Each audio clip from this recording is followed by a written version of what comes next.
Let the chaos reign. Chaos Reign presents Automation with special guest Dr. Patrick Dick. Broadcast April the 12th, 2020. Enjoy.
The views expressed on Talk Real Solutions, hosted by Tyrone Thompson at TalkRealSolutions.com, are the views of Tyrone Thompson and do not reflect the views of TalkRealSolutions.com, YouTube, or etc. The content here belongs to Talk Real Solutions and its many contributors.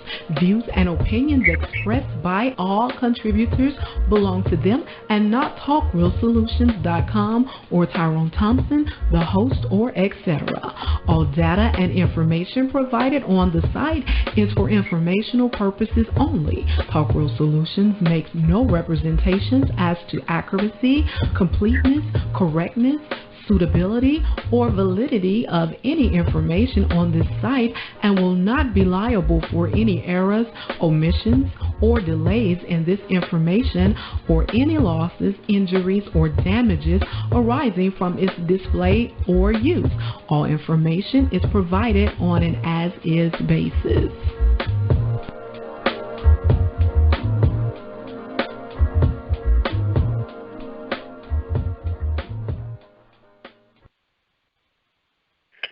In a world where there's crime, corruption, violence, murder, rape, theft, and all forms of atrocities that plague the world in which we live in today, what you're witnessing, we are living in a state of chaos, and to greater or much extremer chaos to restore the order in which the world we live in today.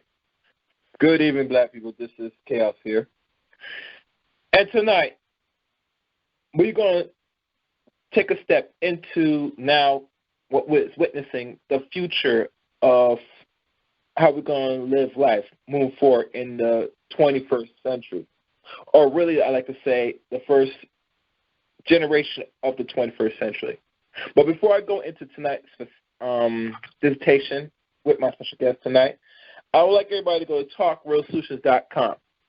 In TalkRealSolutions.com, you'll find the list of the black banks, the 3-point plan, and all general information that black people could take today to help better their financial situation or improve the qualities of their life, or steps what they could do to make their lives better. Also on the website on TalkRealSolutions.com, you see the latest blogs, articles of current events that's happening and plaguing not only us as race people, but just in general America as an entire society. And all the articles sometimes will be read on T.R.S. News Thursday nights around 9 p.m. So if you come across the articles, check the website out, read it for yourself, get it abreast on current events, current information. And like always, on a Thursday night we'll go into more detail and give a deep perspective.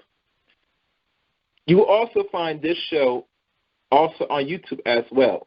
On Talk World Solutions on YouTube, you type it up. As you know, this is the only channel right now, and it's a fresh and new revamp of this Talk World Solutions. So, as you know from the previous years, there were much more people, subscribers and videos and stuff. But on this new decade, we, like anything else, start from fresh again. It's like a newborn baby coming to life for the first time. So that's what you're seeing move forward on Talk World Solutions. And the future can be, it's pretty decent, but we'll see what happens in the coming year or two. But, other than that, you'll find my streams that I broadcast. Also, you'll find ABC's. You'll find even Sarge, his crazy ass, and other people that make broadcasts here on YouTube on Talk World Solutions. So, if you missed the playback of this stream, you can go back to this particular YouTube. And also, you will find this show also on Chaos Reign channel as well. And you can find me on YouTube as well. Type in Chaos Reign. It's spelled CHAOSREIGN. And I'm also on YouTube as well. I have a bunch of previous broadcasts from not only I do on my channel, but also broadcasts here on this platform as well. So for all the previous broadcasts that you might not have caught in from the previous year, all that is on my channel. And I will eventually go start recap some of my old broadcasts on my YouTube channel as well. So be on the lookout. And I think that's all I will say right now. So like always, we'll go into the subject at hand. Tonight's subject, Chaos Reign presents automation with my special guest, Dr. Patrick Dick. So I'd like to welcome for the very first time on Talk World Solutions. If you could press *61, I would appreciate Dr. D.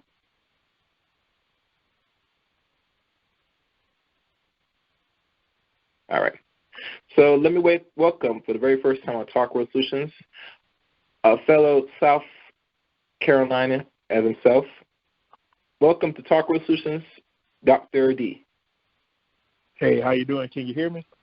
Yes, I can hear you loud and clear, Dr. D. Hey, I appreciate it. Yes, and I hope that I send you the information so you're able to participate in the, if you choose to. Yeah. Okay. So welcome, very first time on Talk World Solutions.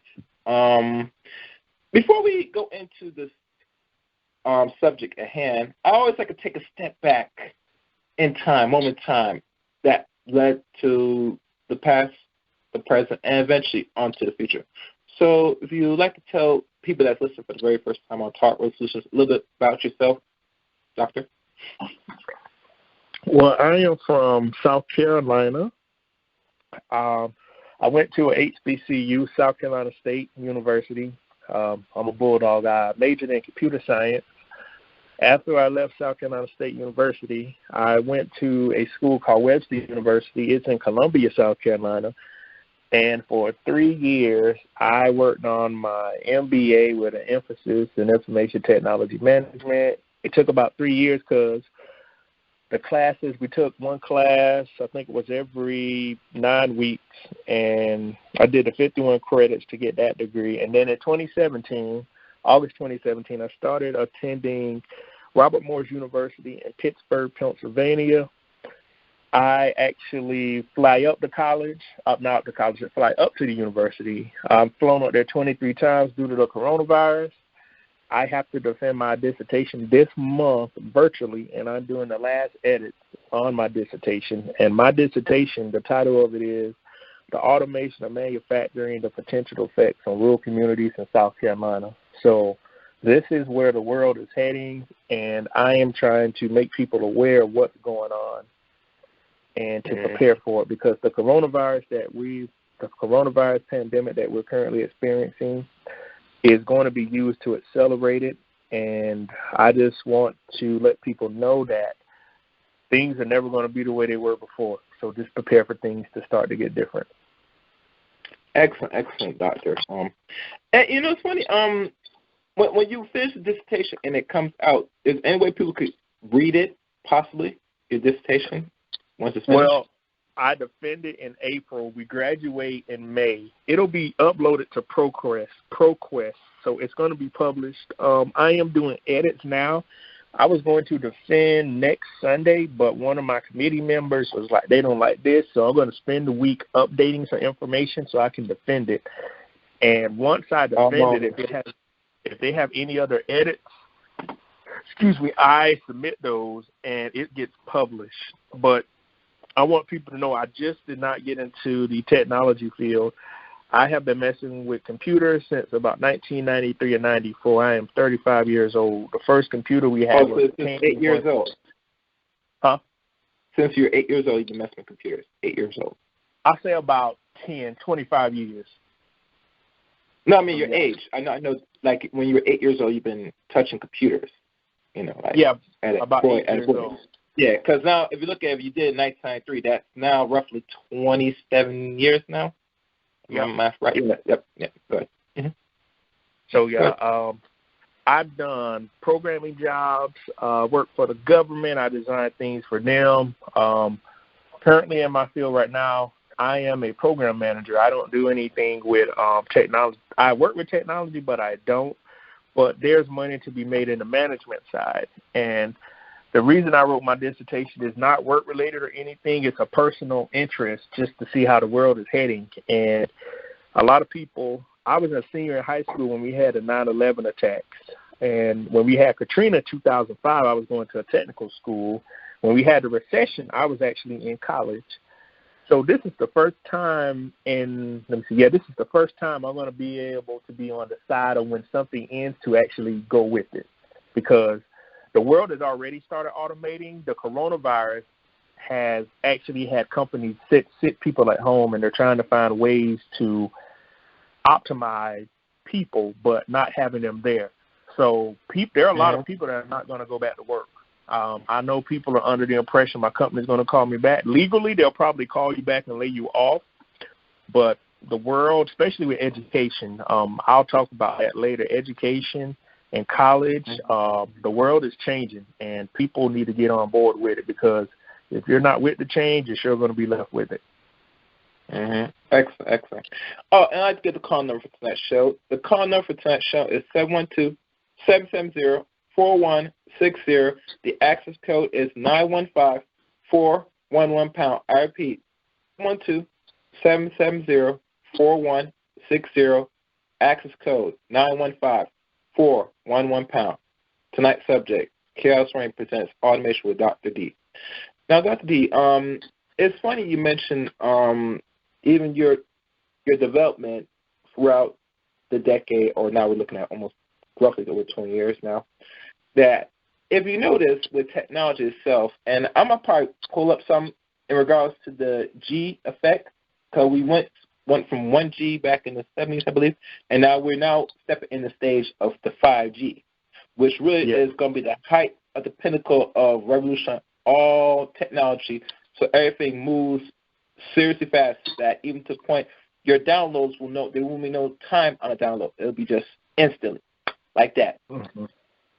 So my question in regards to technology, how accelerate you see now in the 21st century, or we could say just now from what we witnessed, how fast technology can accelerate than the last revolution, like the industrial age? How fast technology could speed up? Since now we're seeing now I would say almost the teenage stage of this, Well, I know they have 5G.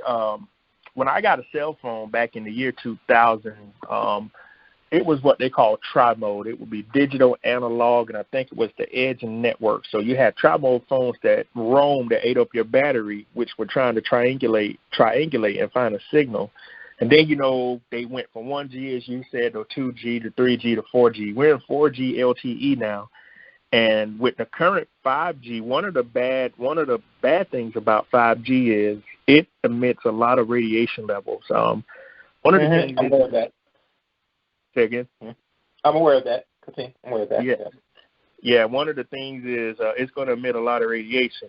But the thing about the bandwidth of 5G is it's going to allow more channels. I know one of the biggest things now is with emergency services, they'll be able to dedicate specific channels for emergency services. If you can remember with 9/11, what changed a lot of telecommunications was when that happened, with the events that happened, everybody called 911, and it clogged up phone systems everywhere and cell phones. Yeah, so I know. Same for New Year's. When people tried to call people, it stopped. It went busy. So it couldn't handle all the volume. It couldn't handle the volume. So that forced telecommunications and wireless communications to be developed differently. 5G, as I was stating, will allow emergency services, government entities to have their own dedicated bands. Now, it's going to make things faster, but as we know, it takes time for things to come on board. But I think with this 5G, it's going to accelerate things so fast till it's going to create bigger problems than what we're expecting. You know, we're in the digital age where people want things instantaneously, which is not a good thing in my perspective. And we need to slow down. We want automated videos downloaded in milliseconds. We want things, you know, I want this result this fast. We want things to be in an oven versus a stove. So I do see a lot of a lot of good things are going to come out of 5G, but there are going to be a lot of bad things. And kids can, you know, and teenagers can get on these apps. I don't know if you can remember where I live in South Carolina, we had Alltel. Data was not a big thing. People would text each other and they said, well, unless you got Alltel, you got to call me after 7 o'clock so I use all my minutes. Data 10 plus years ago was not even a big thing. That's what a lot of people don't understand. 10 to 12 years ago, it was just phone service. So companies now, what they've done, they said, screw minutes. We'll give all the free minutes. You're going to need data so those phones can simultaneously download packets back and forth to download for the apps and for you to text people.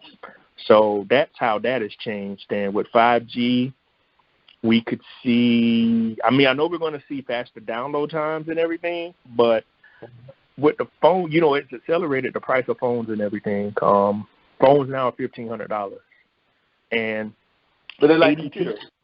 All phones are designed like computers through everything, actually. Yeah, ADT came to my house and said, "Hey, you were still on the 3G signal." They said they're about to cut the 3G network off completely, so they had to switch the actual router in my laundry room to a 4G one. He said that's why your signal's not going out.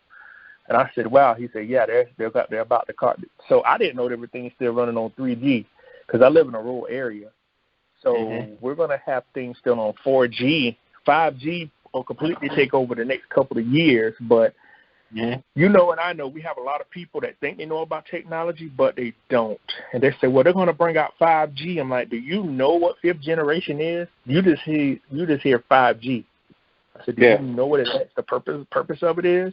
Because, you know, they had to switch from IP4 addresses to IP6 because there are so many devices that need IP addresses and certain things need a MAC address till they say, we're running out of numbers.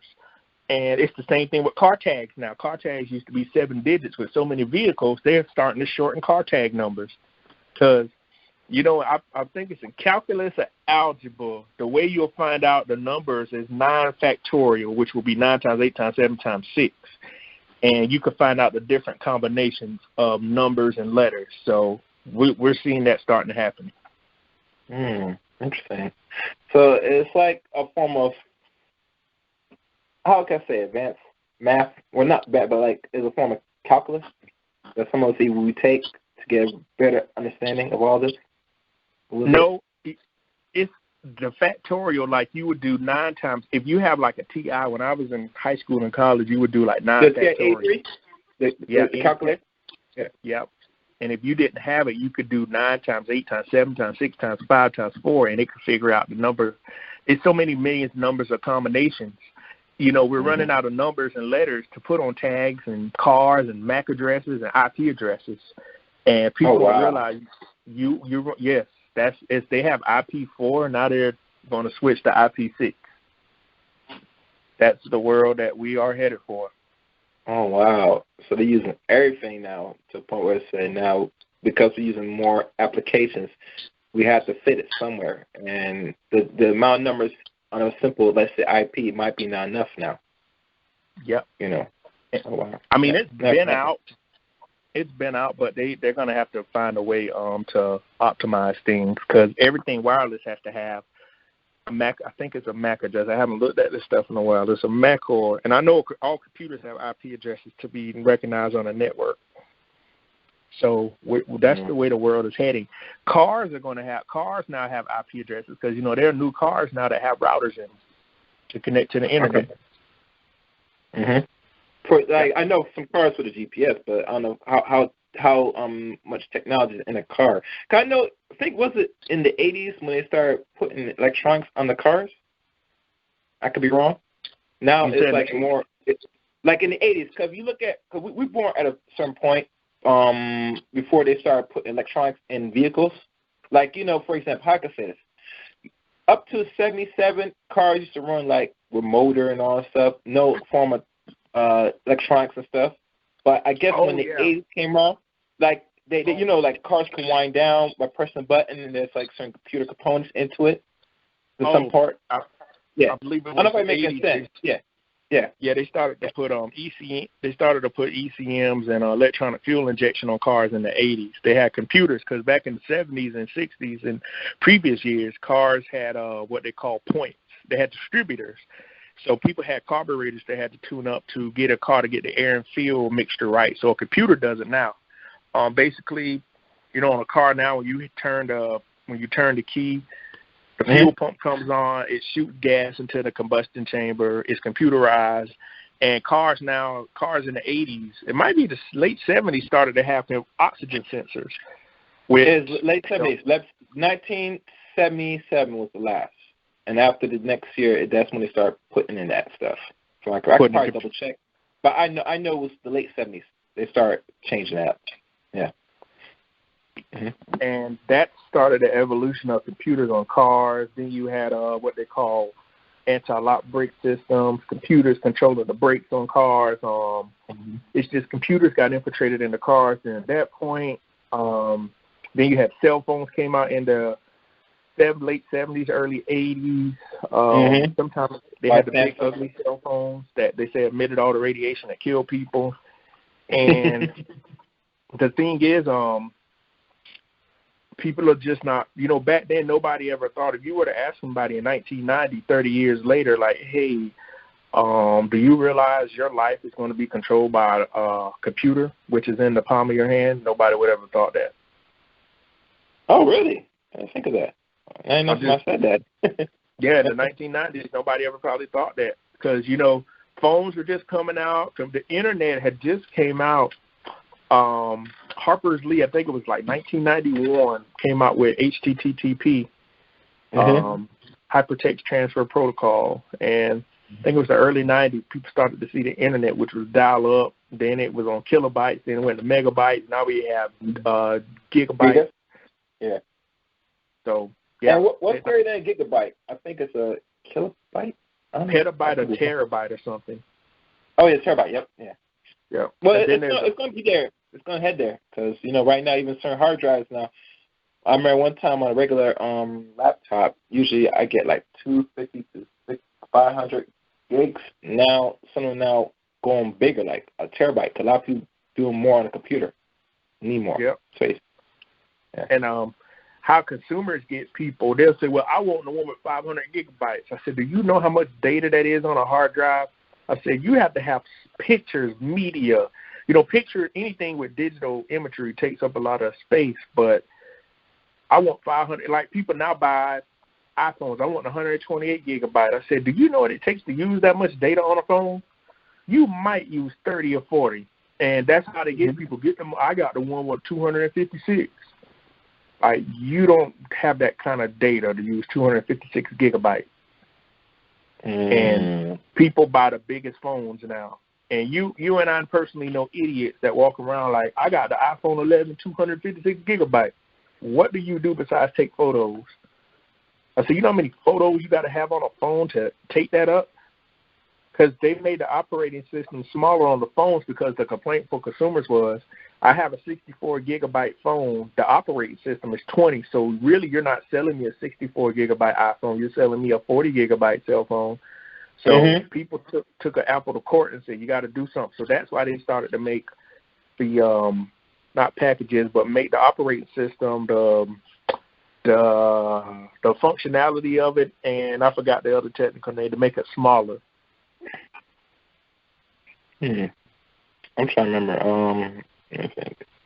Because I remember, I think I had an iPhone. I bought one just recently, last year. I didn't like it. I think I bought a later version, old version of it, but I bought just to see how it is, to get the feel. Because, like me, Doctor, I don't follow the hype. To be honest, I'm more of an Android person, you know, per se. A lot of people, when I ask them, I asked a female, what's so special about this iPhone? She said it's just user friendly. How so? I could do things a little better than Android. And she couldn't give me no detail. User friendly, because I messed with it for a whole year.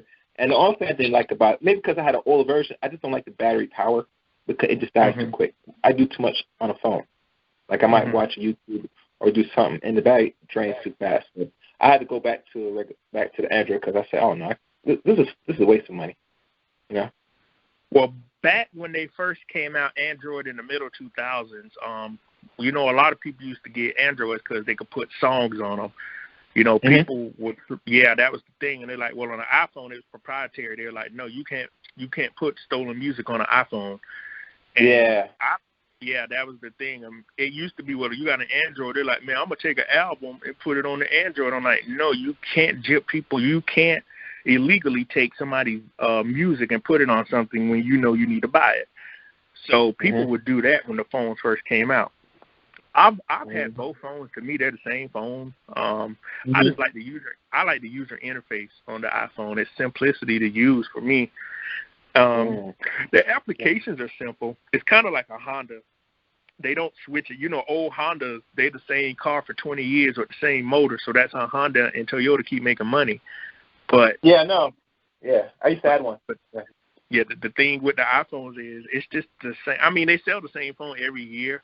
I upgraded and got an iPhone X, and I'm going to keep this thing until it breaks. I have my iPhone 7 Plus as a backup. I'm like, well, if this breaks, I'm not about to buy no more phones because I paid. Smart man. Yeah, I straight out paid cash and bought the phone. I said, nah, phone is a bad investment. I'm like, most people don't use it for what it's for because I use my phone to pay my bills. I use the Apple Pay. My email. Most ignorant people don't even know what the hell that is. An email? So you saying, Doctor, no one does use email on their cell phones at all? You got ignorant people out here that say, I got the iPhone 11 Plus. I'm like, okay, what you going to do with it? What business functions do you have using that phone besides taking pictures of thoughts and everybody else?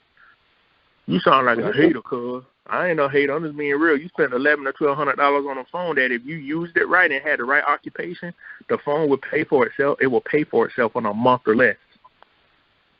Wow. But, you know, I never think of that. That was to be honest with you, because like always, this phone I'm using is a tool like anything else. So like I said, I have my email. I use maybe certain application. I could do better with the cell phone if I put time to make use of it than what I need.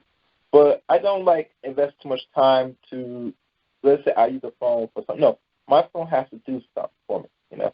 I can't be just like a person, like if I don't get much calls, I either watch maybe videos on YouTube, I might check my email. Hell, I might even go as far as do probably maybe work on it. Not yet because I haven't used my phone like that. 'Cause I'm not a phone person like that. I like to be I'm home near my laptop, do most of my groundwork and stuff. But I have not really mastered how to do all that in a cell phone, to be honest with you, which is on my part. Yeah. I use it for email. I can do conference calls. I bought a MacBook in December 2018, a new one, because I had an old one for 2013. And it paid for itself like in 2 to 3 months. I think I paid $2,400 for it. But see, I use my phone. I use my MacBook for school. I teach school online. I use it for writing my papers. I use it to communicate with people. I'm not, people don't realize the functionality. You got to use these things for the pure the pure functionality they're used for. And people buy them to look cool. There's no way I would buy a MacBook if I was a DJ. I'm like, that's a $3,000 piece of equipment. Somebody comes up here and steals it. And I have a Dell, not a Dell, I have a Lenovo, which is like my little backup because certain applications work on a Windows and some applications work on a Mac OS operating system better. So you got to have both. Yeah. I got both now too. Yeah, and I'll probably, if something happens to this one, which eventually will, I might invest in another. Because to be honest with you, I'm a person like you. I watch what I spend on the average in regards to technology per se. I could be better at it, but like I said, I don't really go out and buy like a new computer because I already have one or two already. And I made this investment for this Mac just to get an understanding. Because I never used Mac operating system like that. So I went and purchased it personally, and I got it for a very affordable price. I never spent $1,000 on no computer. That's my check, and I never will. I don't know how people could do it, but I could never do it because you just want just the computer to do what it needs to do. Now, if you know how to fix it or tune it, then yes, spend less. Find what's wrong and put the necessary parts and fix it. But these things should be a tool that if it's not a proper investment long term, then don't even waste your time buy it. That's just me. That's my psychology about it, Well, one of the things I tell people, think about how many times you pick up your cell phone. You should be picking up your cell phone to make money. If you're not picking up your cell phone to make money, then something's wrong. Because with the coronavirus going on right now, I say you got to find a way. Basically, all of us should be trying to find a way to get even more, to become better, because this is not going to last. This stuff, once this stuff is over, people going to hit the ground running. And people now, after the recession in 2008, there were millionaires after that. And I tell people, do you want to be one? I ask people, do you want to be one of the millionaires? Because they're going to automate things. They're going to get rid of teachers because one of the things, high school and college has changed forever because there used to be classes that they couldn't automate, and they were forced to put them online. So now what schools are going to do, they face the potential to cut these tenured faculty, which make all this money to teach about nothing. So they're like, hold up, we can pay an adjunct to teach your class for half of the salary. And if we do 5 classes like that, we could possibly save millions of dollars. Not millions of dollars a year, my bad. We could save $200,000 to $300,000 just off of that. Just say we have 20 tenure faculty and we have 30 adjuncts. You don't have to pay the adjuncts any health care. All you got to do is pay them to teach. You got to pay for the tenured people's medical bills, and not medical bills, medical, dental, retirement, unemployment. You don't have to pay for that with a adjunct professor. So that's how that has changed. High school is going to change forever. All these kids that never wanted to learn, is catching up with them. On the streams I did with O'Shea, LAR, and Man of Tomorrow, people that are not prepared is showing now, and people think this is just the sign of the times to come. And stuff is going to get worse. Yeah. For those who don't prepare, it will get worse. But those who take the opportunity, they will weather this storm a little bit, on the end of the day, Dr. D.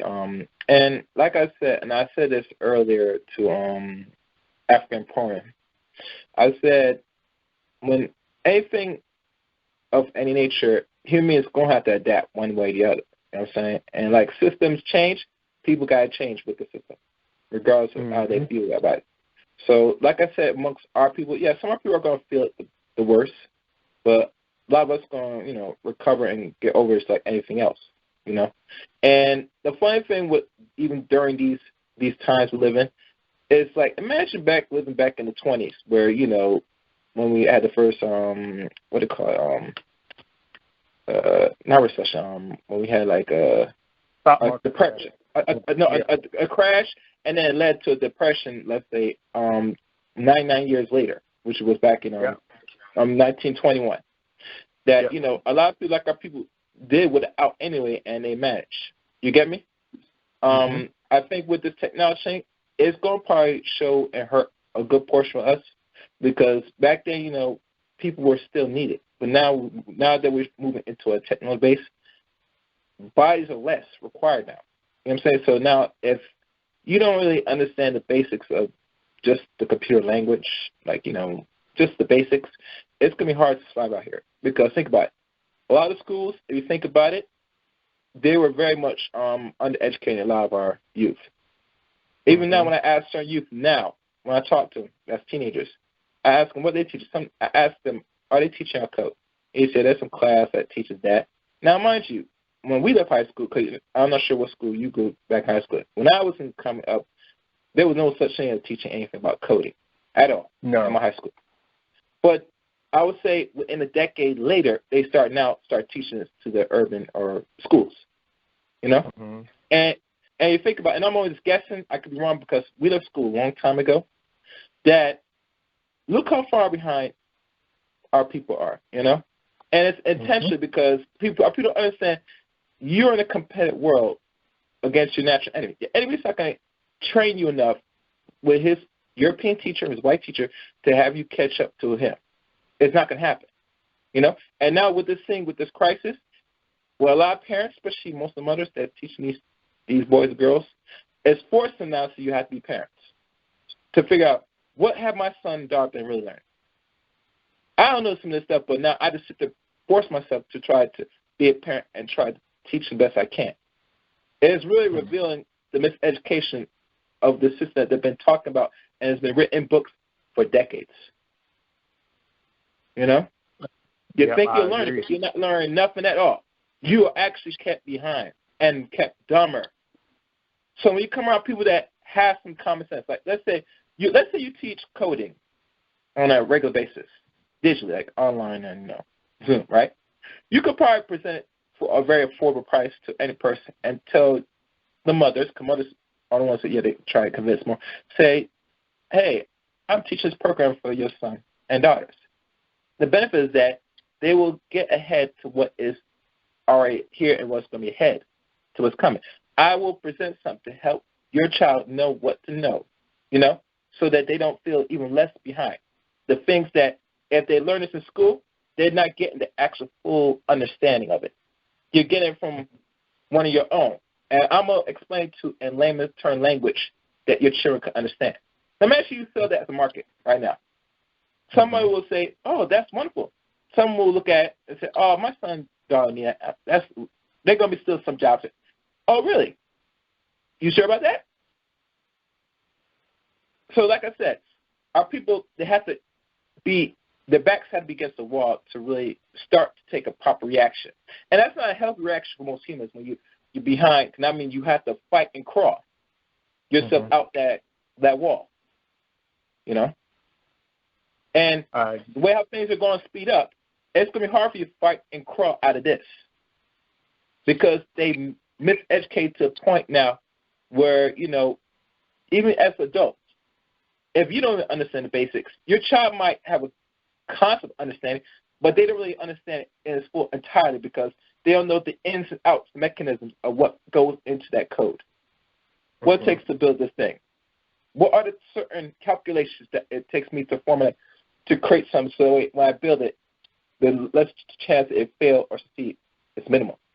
These are questions we should always ask ourselves now, We even talk about STEM, which now I'm convinced that if our parents are pushing enough boys and girls into that, just enough, or they're not thinking, these are things they have to start looking into now.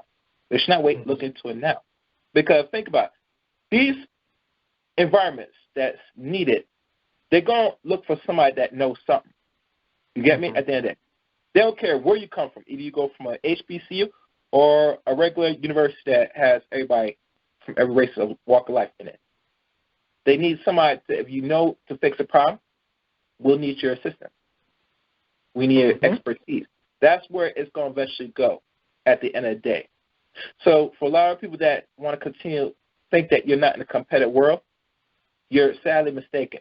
And the enemy that you put in front of your children every day to teach to compete will no longer be accepted in the 21st century.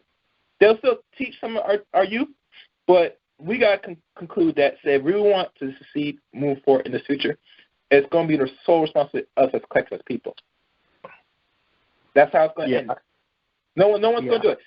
And they're going to show every time when travesty happens, they're going to really show you their real colors, where they stand towards you and I. So I'm going to let you talk. I don't want to go on. Oh, no, you good. That's, I go to the wider workout before the pandemic happened, and I would see the little black kids in there playing basketball, and the parents were up there, and I wanted to say, wow, how many of y'all kids can read and write? Even now, the basketball players are even nervous because they can't make no money. The NBA is not paying them. I said, this goes to show you athletics are not going to save you. Think about all the people that have, athletics are not going to save you. Think about all the people that have academics, medical doctors right now, biochemists. Think about the people that have blue-collar skills that are working. I said, y'all laughed at all of those people. You wanted to run up and down the court with a basketball and a football. You can't even make no money. They canceled the Olympics. I said, you know how many athletes going to be filing for bankruptcy? Because they got to plead and beg with the owner.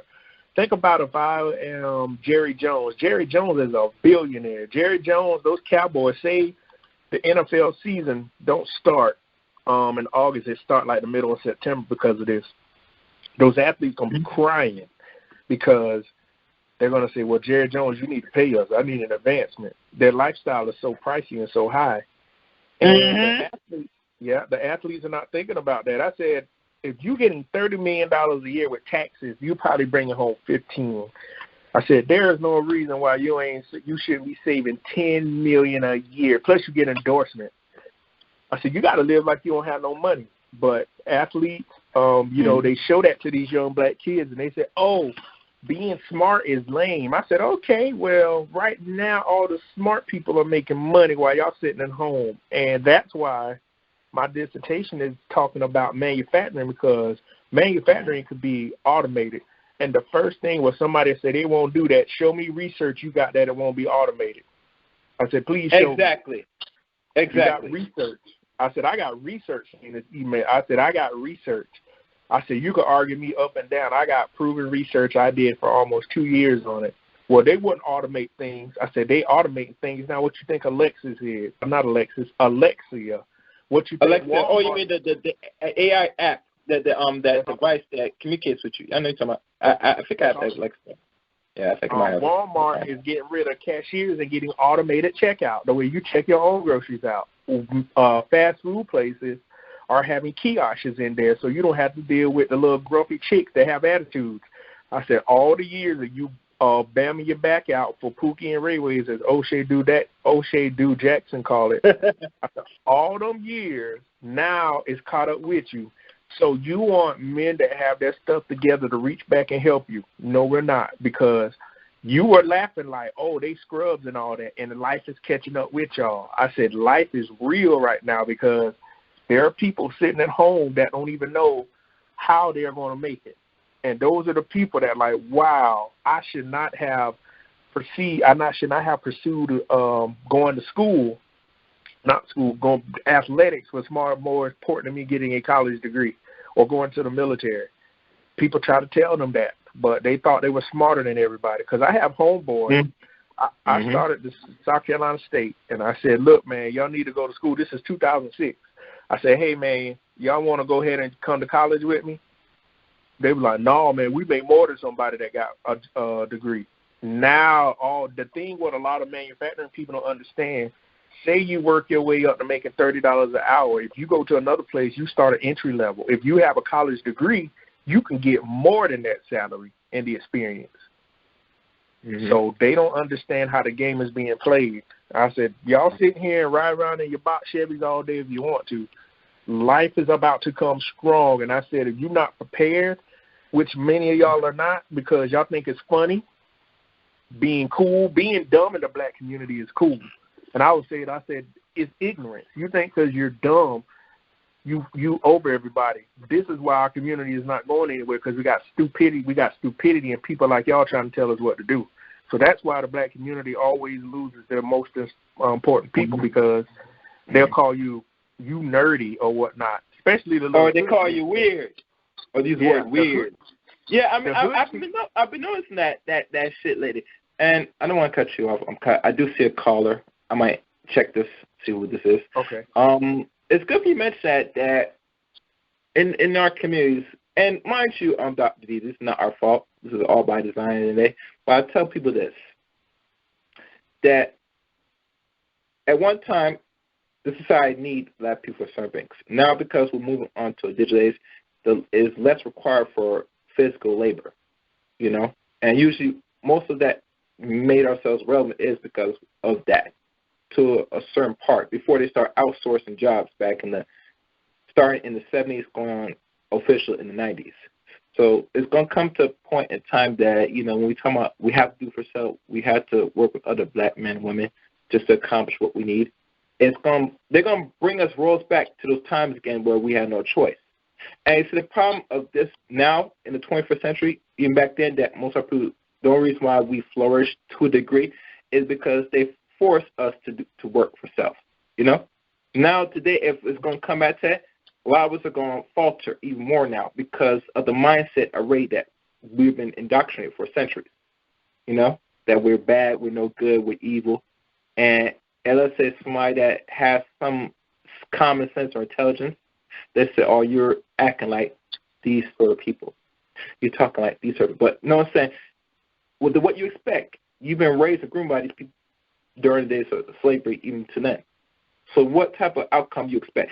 See, people got to really use their common sense when they talk this stupid shit. You know? It's stupid. By the way, I'm not going to go on. Let me see who this caller is. Caller, open your line. Who's this? Hello? Caller?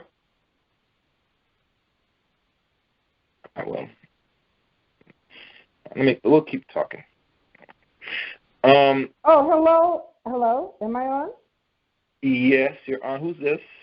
Okay, so this is Miss Lady, but I'm so glad the guest is on because I have a couple of questions for him, and I really it's such a breath of fresh air. Are you away from the mic, Miss Lady? I think I hear echoes. I'm on my Bluetooth. I'm on my Bluetooth. All right. We'll make do. Go on. All right, go ahead. Is it still echoing? No, just talk. Just talk. We'll see if it gets better. Just talk. Is it too loud? I don't want it to be too loud. No, you good. Go ahead. We're not going to hold time. Go ahead. Oh, okay. So it's just so refreshing to have someone with education and some, the intellectual discussion. It's so appreciated. Because a lot of times there's an anti-intellectualism running through a lot of, unfortunately, the community. And, a lot of people, they talk down to people getting educated. And I do agree that they have to be careful what they get educated in these days. But be that as it may, I understand technology would be, a STEM field would be a good field to go into, especially healthcare. But what other, because I think the skilled jobs, electricians, plumbers, HVAC, there's always going to be a need for those skills. But other than those skills and technology, the STEM, what other areas would you encourage young people to think about in terms of a career? And secondly, there's a lot of talk about 5G being very hazardous to health, and that they're putting up those 5G cell towers and antennas that are going to be so close together, and that there's a possibility of getting too much electromagnetic frequency, which can cause DNA mutations and cause health problems. And I understand you work in that field, so you need to be careful about the discussion. So could you just remark on those 2 points? Thank you. Did you get the question, Dr. D? Yes. Well, I would go into this is a field of lawsuits. My bad. Lawyers are going to be highly needed. Do you realize the amount of lawsuits that are about to come up from this coronavirus stuff, people are about to go to jail. Law field is about to be booming. I would probably specialize in intellectual property, criminal defense. Criminal defense and all that stuff is going to be big because we're going to have people that are not going to go back to work, and they're going to need somebody to defend them. I will go to anything kind of technology, healthcare, if you can help protect companies from big lawsuits, because I'm pretty sure there have been HIPAA violations with these companies with this coronavirus, but the lawsuits are about to pile up. So anybody that's a lawyer about to come out of law school is about to rake in the money. CPAs and all of that stuff, they were talking about automating those taxes. I mean, you almost can do your taxes yourself. I just think it's a field that's going to be automated. It's just my opinion. You were talking about the electricians. The blue-collar fields are good to go into. But I think one of the main things is to go into criminal justice and become a lawyer. That's one of the big top ones right now. And I don't recommend sending kids to school for liberal things like, let me think of one. I can't think of one off the top of my head, but this is something what do you call it? I give you one. Philosophy. Psychology. Philosophy. What else? I can't remember. There's so many low-level things. But what about language arts? It's surprising to me that the university still teach these and these degrees, some of them, that are really obsolete for the last 10, 13, 15 years, maybe a little longer. I wouldn't get a language arts, philosophy, because there are people that get, okay, for instance, I went to South Carolina State. The same degree I got from there might cost you $80,000 versus South Carolina State. So why go get all that money, go to Wake Forest University, and spend $90,000 to get a bachelor's degree in something your price ceiling, the earning ceiling is $45,000. People don't think about it like that. Yeah, I know. Well, Joe Biden now is throwing a few peanuts out. If you go to a state, he's throwing a few crumbs to see if people grab on, and that he's going to forgive student loan debt for HBCU undergrad, as well as public, the direct loans, the federal direct loans, as well as if you went to a public school. But that doesn't take into account if you have to go to medical school, or if you get a master's degree, or if you go to law school. He's not trying to forgive that. So I hope people won't grab the crumbs. They have to demand more.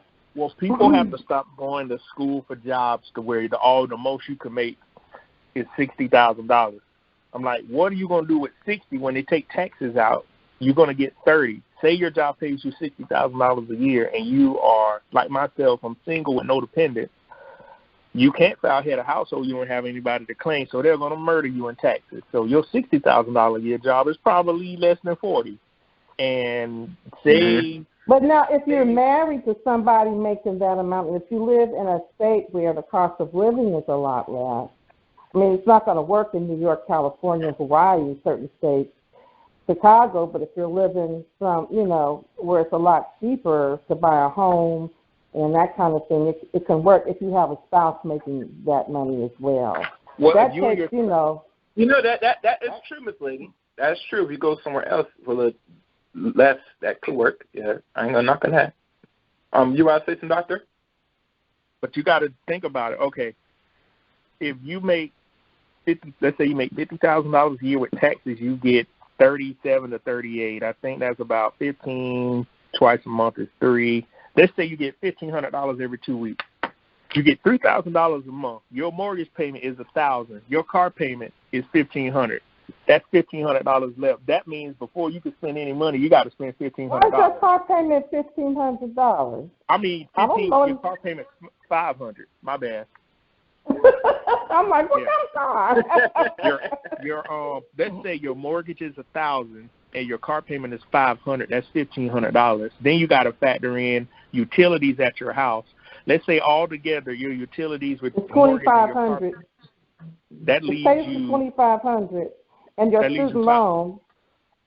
And so thank you. Student loan. So right there, you're not walking home with nothing. You're almost back to zero again after all the bills paid. But now, if you had a spouse making that, okay, and if you're putting away money in your 401k or whatever, so you can not pay as much in taxes, and to a HSA, so you're not paying much as taxes.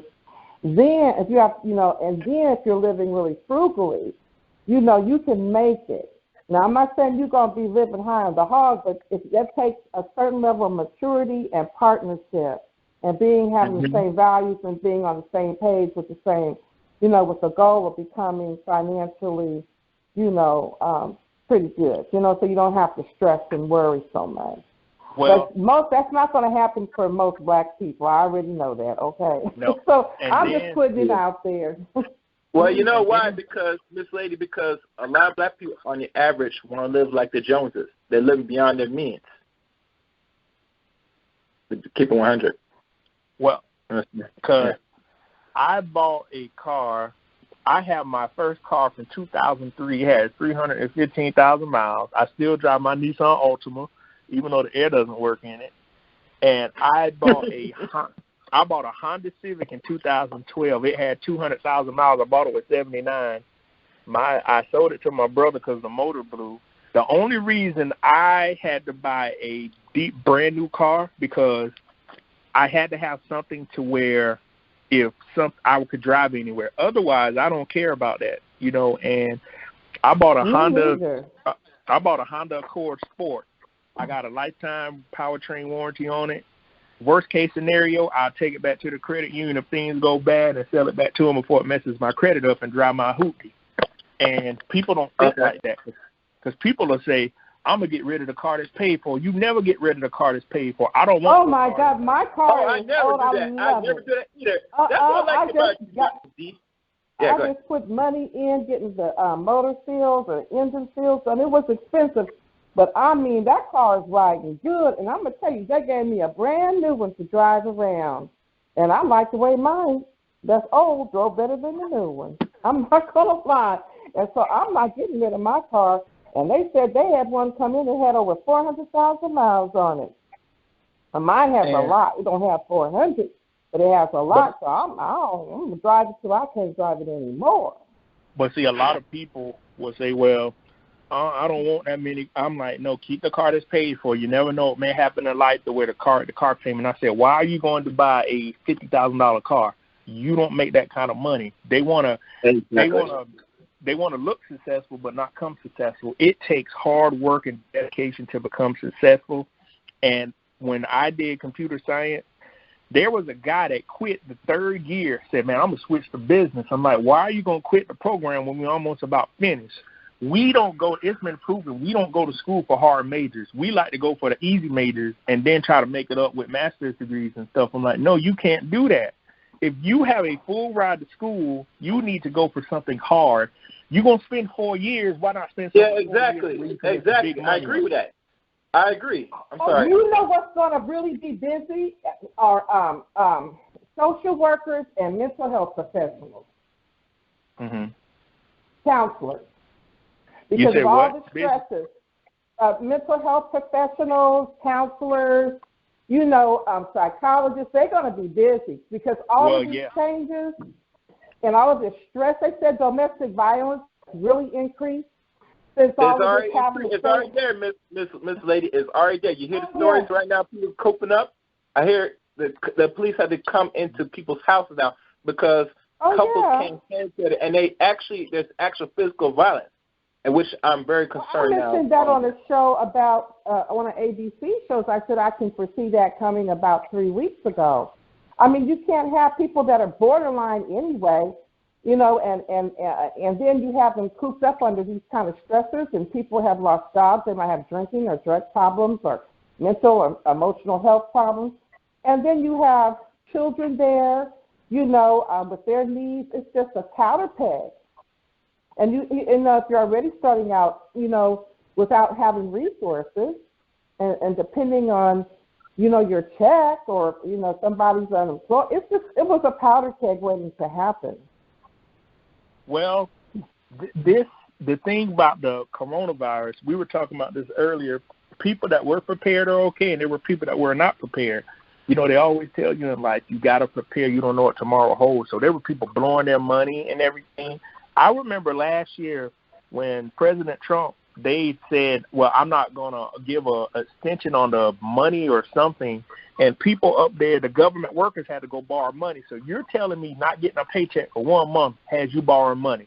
That's telling us already you're living beyond your means pretty severely. You're not getting a 30-day paycheck is killing you like that.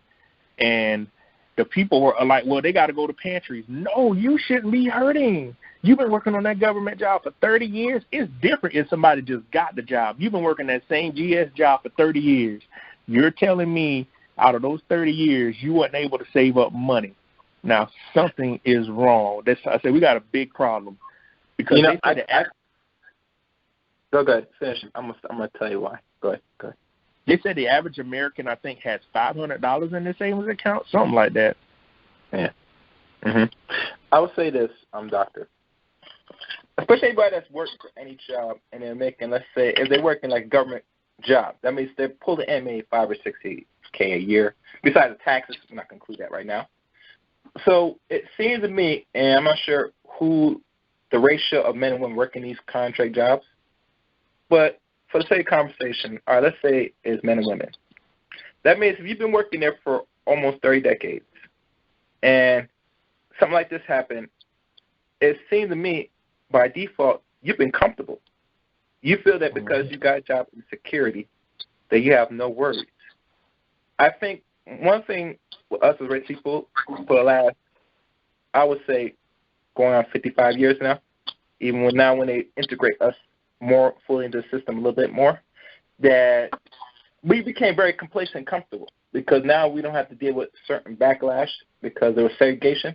Now that we say we could integrate with these people, we grow very comfortable to the point, say, if we get this government job or this so-called security in some aspect, there's no worry about to plan ahead. There's somebody they think somebody's going to potentially bail them out. Potentially. They don't put these factors that if the government didn't really respect us and it was going to bail us out back then, decades ago before integration, you think they're going to start now? Not at all. Gary, let me say back in, people used to poo-poo people that work for government jobs. Oh, you couldn't make it in corporate America, so you had to work for the government, right? And a lot of black people, that's how they became middle class back in the day, where they would work at the post office or they'd work, at the county facility doing something. And they were able to buy a home. They were able to put their kids through, college and help them get through college, and buy a car and have a pension. When the economy crashed, all them folks that looked down on black people with those government jobs, they ran to the government because getting jobs, and a lot of black people were actually driven away from those jobs. They were harassed and bullied and all of that kind of stuff. There was a lot of cronyism where people had new people, and they were hiring their own family members and friends for those government jobs. So there's no guarantee for those government jobs. And so you don't have children, but a lot of people, they are living paycheck to paycheck because they have children. And a lot of them are single mothers. They're supporting their children. They live in areas where the cost of living is exceedingly high. Their families don't have the resources to really get them out of, into a middle class lifestyle. They're just hanging on. So, you have a car repair, somebody gets sick, your partner loses their job. Now you have a problem. So, you're right. A lot of people were blowing money. They weren't interested. They're interested in partying every weekend and buying things they didn't need and to show off, because that's pretty much what it was all about, showing off to other black people that didn't have too much either, like you, okay? Not you, Gary, but you know what I'm saying. So that's a big problem. But a lot of people, no, they were doing what's the best that they could do, given their circumstances. A lot of people put their kids through private school because they didn't want them going to the public school within where they lived because it wasn't a good school. There was too much distractions and and fights and drugs and all that kind of stuff. So they wanted them in a different environment. So they had to pay for that because they didn't have a home within a district where they had great public schools that had a lot more to offer. So it's different for parents than it is that are doing the best that they can. And I think it's much easier for men to maneuver than it is for women. I mean, a man could have 3 pair of shoes and a couple pair of pants and some shirts and keep it moving. You know what I'm saying? Mm-hmm. So, and nobody says anything about it. And they're not even looking, so it's women just tend to have more expenses, and they have children to raise. So there was a lot of waste, because I remember back in the day, people, they were living for the weekend. It was all about party, and buying clothes and shoes and showing off, and cars and views and the rims and blasting music and look at me, and it was a lot of that going on. But they didn't foresee what would happen. I'm going to call right back, and I got to take this something quick. Like, all right, yeah, call back. Yes, please. Okay. As we continue on, the call number for tonight's show is 712-770-4160. The access code is 915-411#. I repeat, 712-770-4160. Access code 915-411#.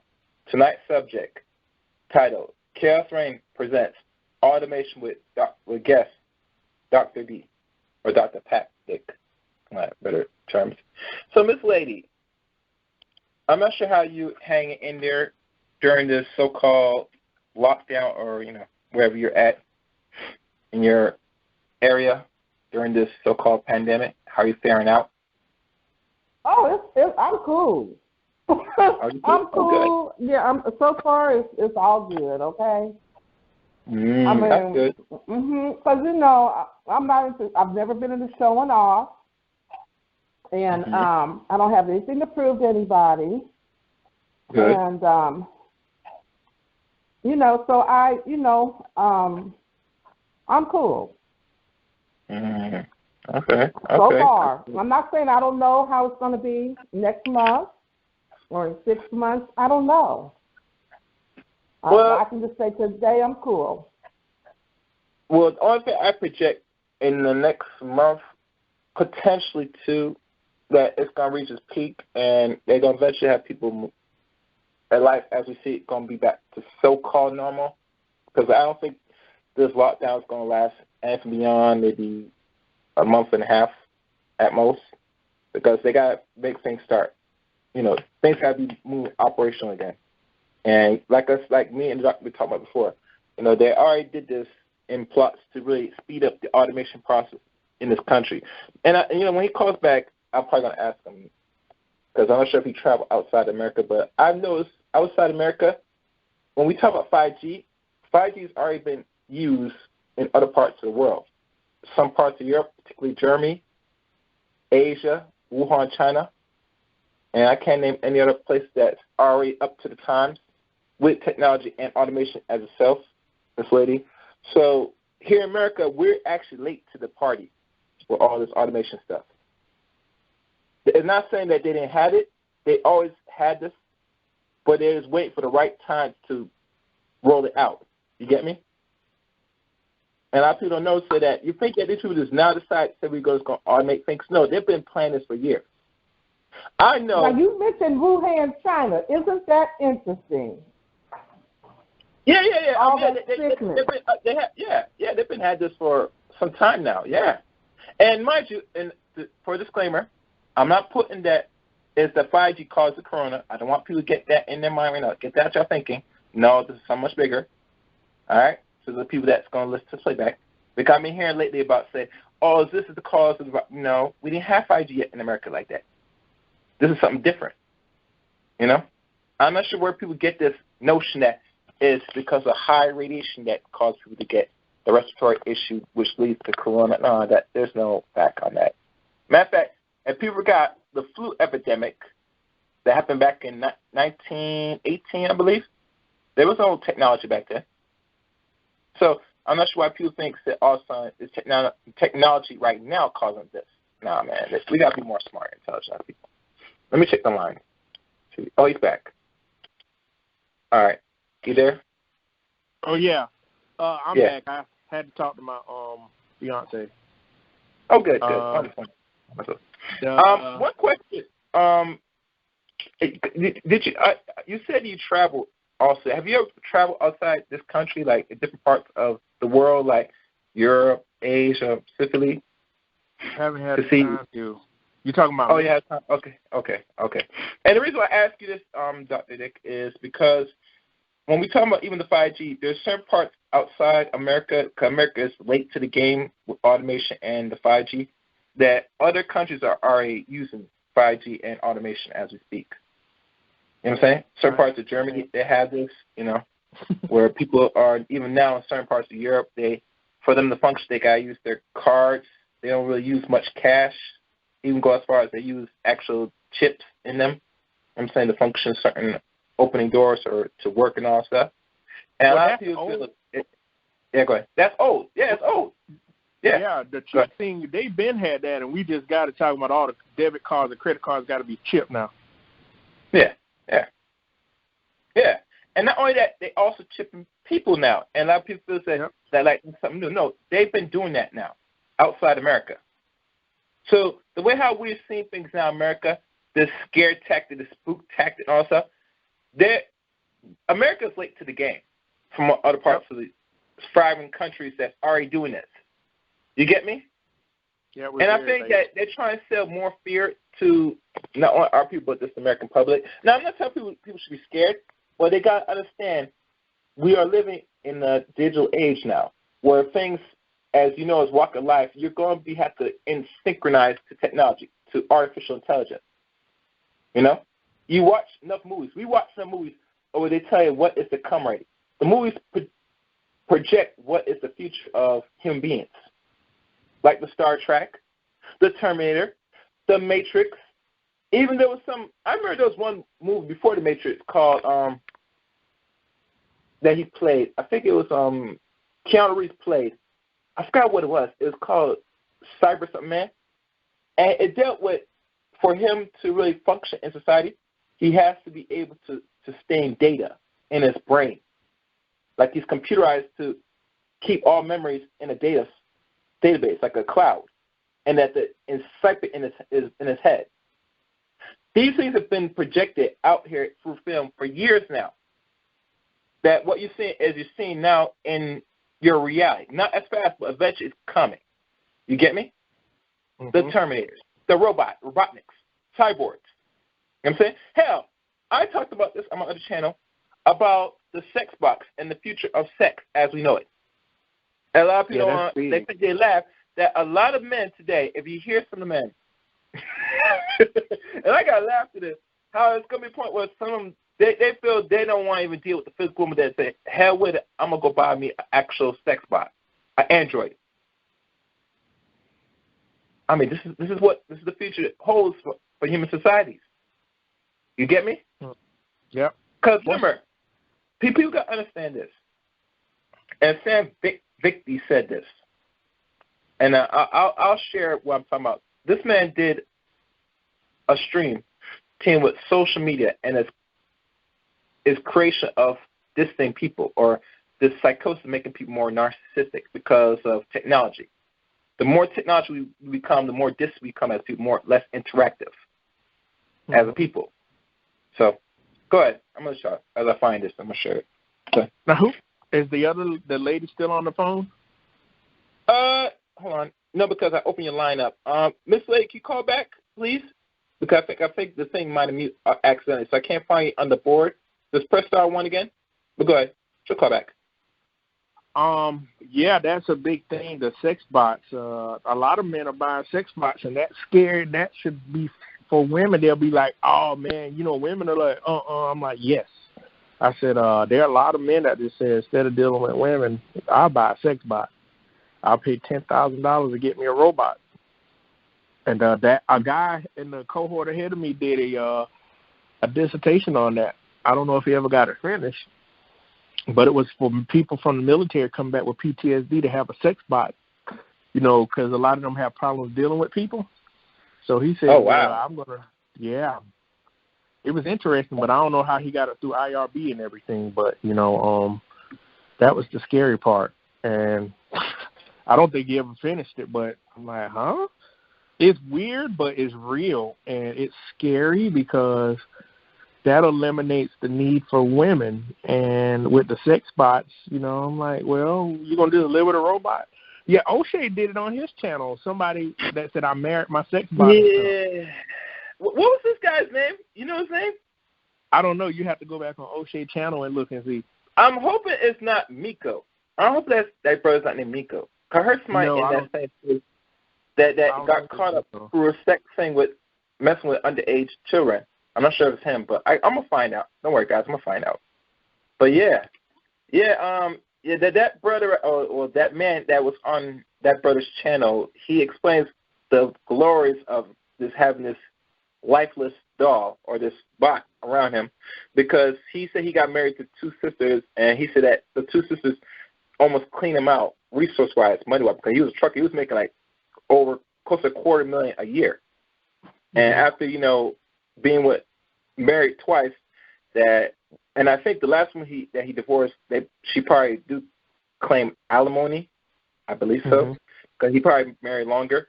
They say it almost clean him out. But when I think about, say, most men that has resource or that's building wealth, or even, let's say, rich, they don't really think like that. But because we think different in society, because, they're at the top and there's the bottom, and we just try to be in the middle or top, we don't think like that. So if a man, let's say, like him, got married more than once, twice, and then said, the hell women, I'm just going to get a sex bot, it's telling right there, Dr. D. It's telling.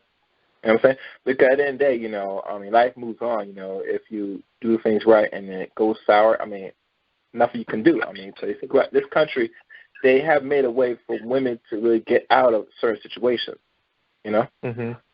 So that's why when we look at the people that file for divorce the most, it's always going to be about women, because women go through their emotions, They feel, instead of say you're going to build with this person for wherever life or wherever, how long you can, you feel, say, I'm in a bad mood, let me just end it all, And I think that's not the way to go, because now, if you have kids, now your kids got a co-parent, or it could be worse. I tell people many times, marriage is a business. It takes work. I remember when you were on Rare Movement, you said that once you decide to tie the knot and have kids, you hope for a U.S. man that you have a legacy with your own children to keep it together as much as possible. You get me? Yep. I'm going to open this line, and I'll be right back. All right, Miss Lady, there? Yes, I'm here. Yeah, go ahead and talk. I'll be right back. I don't know. I heard you ask if I was still here. So is there something you wanted to discuss? Well, what part of the United States do you live in? I'm on the West Coast. So are the things we talking about, do you see it over there, about automation and about the disparity with education and everything? Oh, yes. There's, a lot of technical positions. In fact, I was just reading that and it was quite a few. The HB1 visas, mainly from India. The majority are requested are Indian technology professionals. And I think they want 250,000 or 275,000 positions were requested. So in terms of technology, that's okay. But I think it's really difficult for African Americans to work within the technology field, from what I understand. There was it's very, because, you look around and you don't see many people like yourself. It becomes a hard environment to work in. But, yeah, I think, the teachers are teaching online. And the schools are all closed, and You know, there was an article about Instacart, and they need to change their algorithm or whatever you call it, their program, because, you know, they put the jobs out, the customers come online, they want these Instacart people, contractors, to shop for them. And they spend a lot of time doing that. They accept the job, and they're lured in by saying, we're going to give you a nice tip. So it might be a $20 tip or a $30 tip, you know, to do this job. And then after they have completed the job and delivered their items, they wipe away the tip. So I think that should not be allowed. And Instacart, you know, their position is, well, people can tip or not. You know, but I don't think that that's fair, because they could be losing out on a potential another job where they can get a bigger tip, and then you've lured them in. So I think that's a lawsuit getting ready to happen. But yeah, there's it's pretty bad, and there's a lot of young people, young black men. I hate to say it, they were not interested in going to college and getting even a trade. I don't understand. You talking about black women? You talking about black women not going to college now? That's what you're saying, Miss Lady? No, I said young black men, like 18 to 24. They just, I mean, I hear it from a lot of women, and I don't understand that. What do you think's going to happen to you? I think they think they can always go live at mama's house or auntie's house or grandma's apartment, or their girl live with their girlfriend. And I don't understand it, but no, I didn't say girls, because black girls are, you know, a lot of them are in school and trying to do the best that they can. But I don't know what this lack of motivation, if it's depression, if it's, you know, just a prolonged adolescence, you know, emotionally they're not there yet to take responsibility for their lives. I don't understand it, but they're going to find out soon enough that not thinking about their future and applying themselves to getting some kind of skill or knowledge base, you know, is going to be they're harming themselves, because it's already difficult being African American. Let's be real. And then you have a high school diploma, and that's about it. And you work for Instacart or Uber or whatever. You know, that's just not enough to build up a resume. Well, I'm gonna say it's okay while you're in school or trying to improve yourself, but that shouldn't be a career choice that I'm going to drive for Instacart. Miss Lady, yeah. I don't want to cut you off. I got one more person that raised their hand, but I will say this in regards to these boys.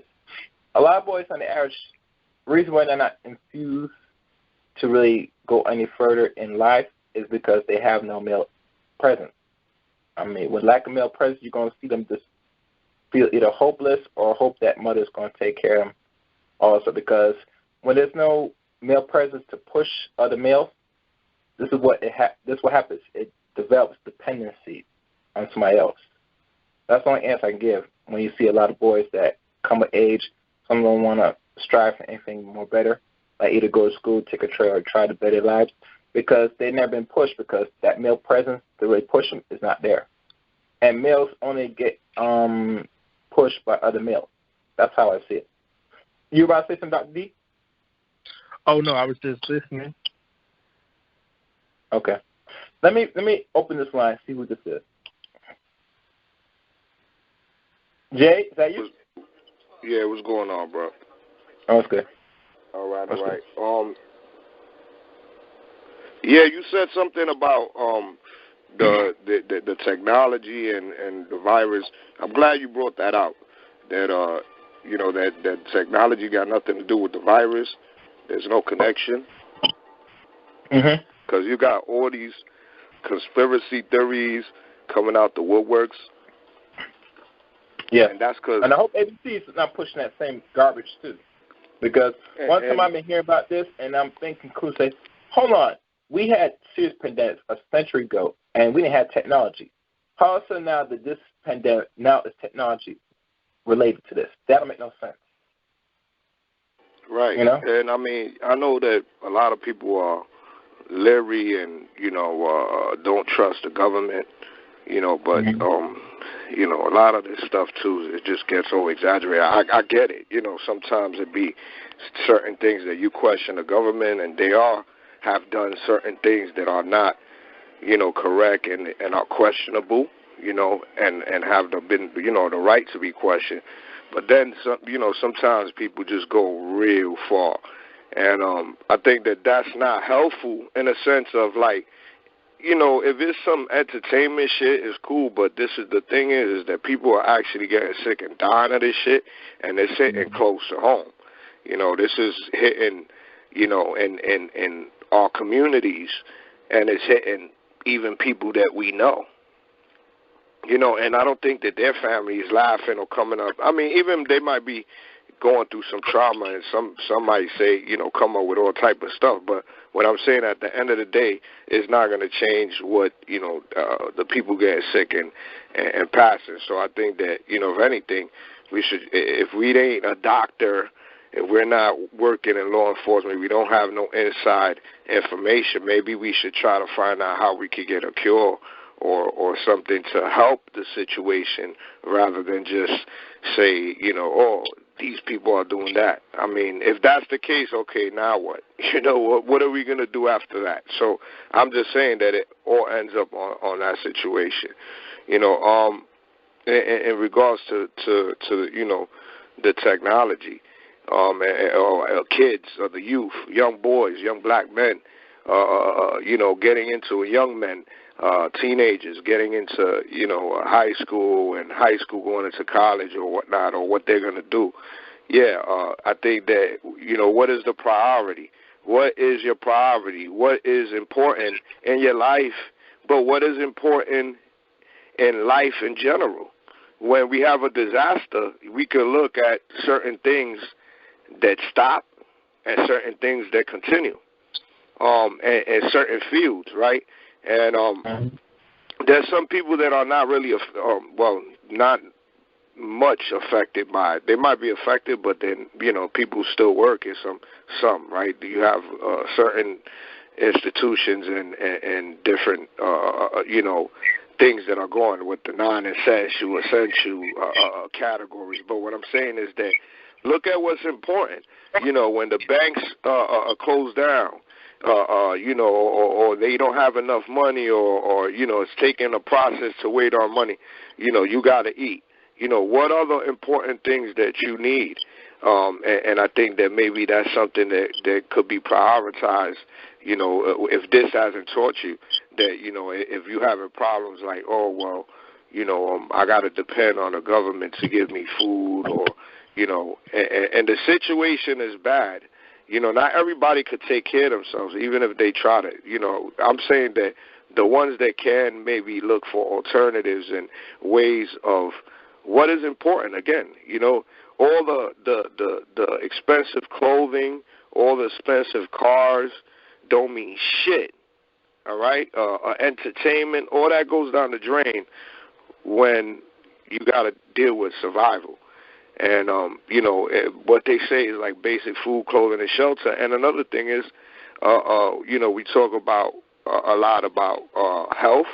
We got to encourage and support those that are getting into the field of the medicine, whether it be holistic or studying the so-called white American medicine, if that even exists. But I'm just saying that medicine in general is a great way to also have more of our people to be able to help, with alternatives and things like that. And just for us to have more education and insight as far as how to better care for ourselves, and just have more people that we can trust, whether it be black doctors working, supporting those institutions and things like that, and people to try to help that. And again, with education, again, what's the priority?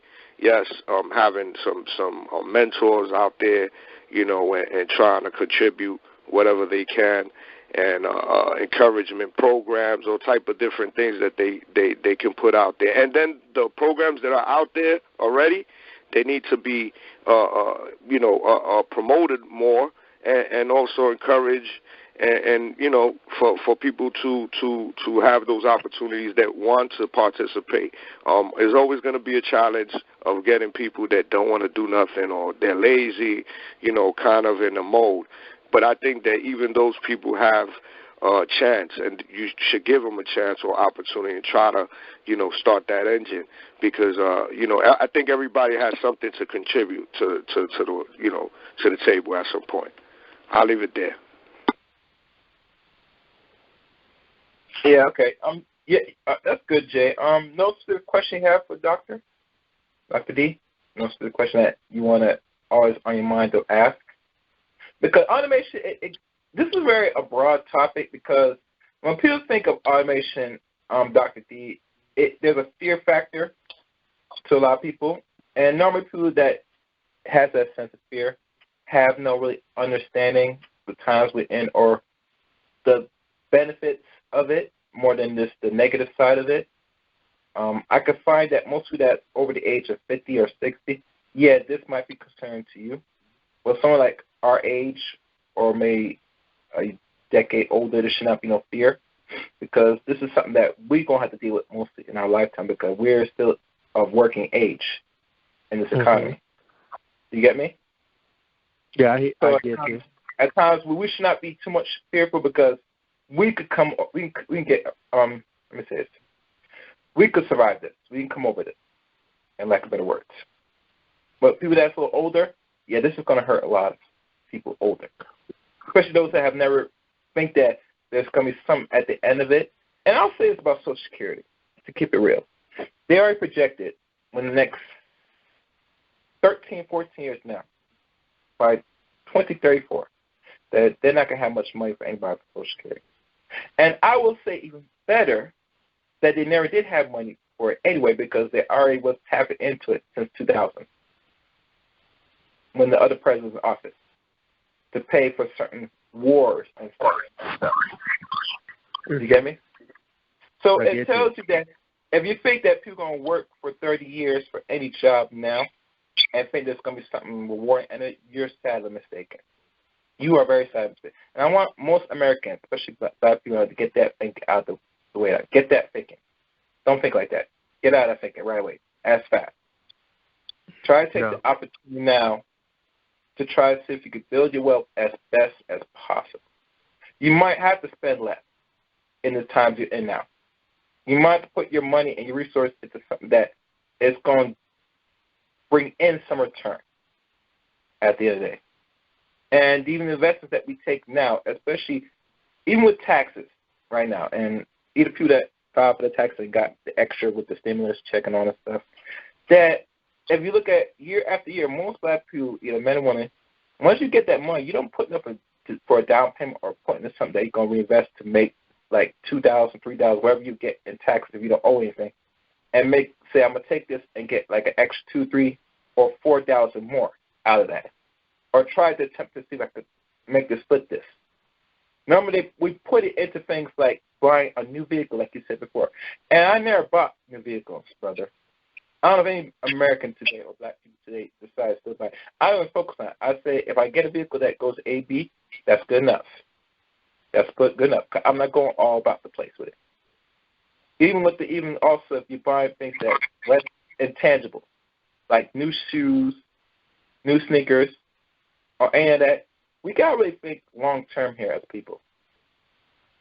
Money's going to get real tight in the coming years. And if we're not really having anything for other residual income that will subsidize this cost of living that's going to keep rising, or anything we put into, then we're going to be set ourselves way back. And when they talk about this black so-called wealth of the black community, or we're not going to have wealth in the next 38 years, around 2053, or I would say 33 years coming, is only the result of what we're not putting our money in towards each other and in our communities. Because you look at most of these people that are celebrities, athletes and stuff, they should be hurting, Dr. D. They should be hurting, because it's going to prove to say you nesting in somebody else's community, giving them your money back, is not in your benefit as a person that's making millions of dollars. if you're making 30 or whatever contract you make yearly, you should take over more than half your resource and invest it and save, and you only walk home with at least $1 or $2 million a year. And to be honest with you, that's the best way to go if you're a person that's making millions of dollars. Anyway, can we agree? I agree. What do you need to walk around with $15 million and spend it all, spend a good portion a year? That's insane. But I know most athletes have done it. And I've read articles of these athletes that played in basketball, especially basketball, for over a decade. And now you find out they're flat broke. Now, mind you, the people that you trust your money, that's on you, because if you let some other person that's not part of your race and trust tell you what you should do with your money, you're a fool. You should be more responsible with your money, more than ever, especially if you're making money over the millions. I don't see a lot of celebrities and entertainers, and there's a very small pool of them that don't go flat broke after their career's done. But I see a whole bunch of black men, especially, do go broke, more than half, either if you're educated or not. Usually, if you're making money, you should be even better, more educated than everybody else. There should be no excuse. I'm going to keep 100. If you're making millions of dollars, there should be no excuse that you should be less educated. You should put in more time and educate yourself more than ever, because now you have the money. Now, I find somebody that is not making money, they'll have to do some more work to really either go to school, take the chance of getting debt, and then may try to come up in life, or even somebody might not go get in debt all, but they try to self-educate just to get what they want. Is a better route. But if you're making $1 million as any entertainment athlete and you're still dumb, I don't know what to say. That's no excuse. That is no excuse. Now I'm keeping real with you, brother. That might be harsh for most people that hear that, but I'm just keeping 100. There should be no excuse if you're a man or woman that's making millions of dollars and you're still dumb and you go broke. I would tell most people that make that much money, if you're going to be throwing your money away, throw it into something tangible to help the next brother and sister so they can come up with life. So that way, you know you make use of your time and resource. Mm-hmm. So spend on yourself, you're going to be doing that shit. I'm just keeping 100. But, yeah, I'm just fed up. Just fed up, man.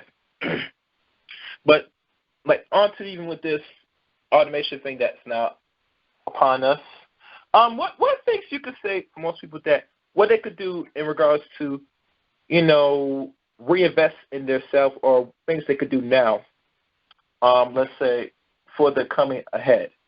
If, let's say, most people lose work, or, what they could do now if they have the money or put their investment into something, Dr. D, since the people are here in this country, or what they could do. For the solution part now. We're going to go to the solution part. That's all. Well, invest in a skill set. Automation is going to eliminate jobs, so you got to find a job or find a skill to where, hey, well, if it's automated, well, they got to have people to fix it, and they got to have people to maintain it, because robots break down. Excuse me. Mm-hmm. Even if it's not a robot, whatever kind of machinery it is requires some kind of maintenance. So you can figure out how to do that. For one, stay ahead of what's going on. Technology changes every 3 to 6 months now. Don't be negligent and say, well, that's not going to affect us. No, it's coming faster. Just anything. The thing people don't like to do, I ain't thinking about that right now. Well, there were people 10 years ago thinking about jobs and everything that don't have one right now. You can't get complacent. You always got to stay ahead. You should only be working at a job you should only be working at a job 3 to 5 years at the max. You should be changing jobs, moving up, learning different skill sets. You mentioned earlier, 30, the baby boomers are the last people that are going to work 30 years on a job. Mm-hmm. That's never going to happen again. That's old. That's done. And my thing is I work on jobs 3 to 5 years. First year to learn what they do, second year to master, and the third year to know what's going on. When you start a job, you should know the exit to say, hey, 3 to 5 years. And because you got to make sure when you take the job, if something turns bad, do I have money saved up? Because you'll have a lot of people graduate from college, say, I'm going to move to Atlanta. Well, Atlanta is a high competitive place. Do you have about $25,000 in your pocket? No. Well, what are you going to do? Do you have they wouldn't, because they're being debt already, and they're hope to get a job to start paying out debt. So right there in the hole already. So they got to plan ahead how they're going to get around in this competitive world.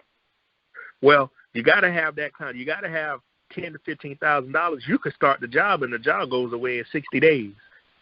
So if your rent is $1,000 a month, you're like, well, I got $12,000. I got to have $20,000, so I got enough money to last for 6 months to pay my rent.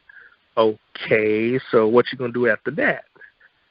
And people don't think about that. They will say, you think negative. No, you got to think realistically. You could start a job and it ends tomorrow. Not tomorrow. I'm not going to say tomorrow. It could end at the end of the month. They got to lay people off. There are people that started jobs a month ago when this coronavirus came and just took them out. And people are not thinking about that. You got to prepare for worst case scenario. That's why they have this thing called insurance in case shit happens. That's why buildings have insurance, cars have insurance. You have insurance on your body. In case shit happens, you got to be prepared. Because black folks will say, well, you got to believe in God. I said, you got to believe in God, but you got to be prepared too. Both of them. He says be prepared. Because you can't just jump up and say, hey, I said, you got to prepare for worst case scenario. Talking about the automation thing, back to that, find a skill set that coexists with it. Learn how these things work, because you can become the subject matter expert on it. And you can make your money off being a consultant.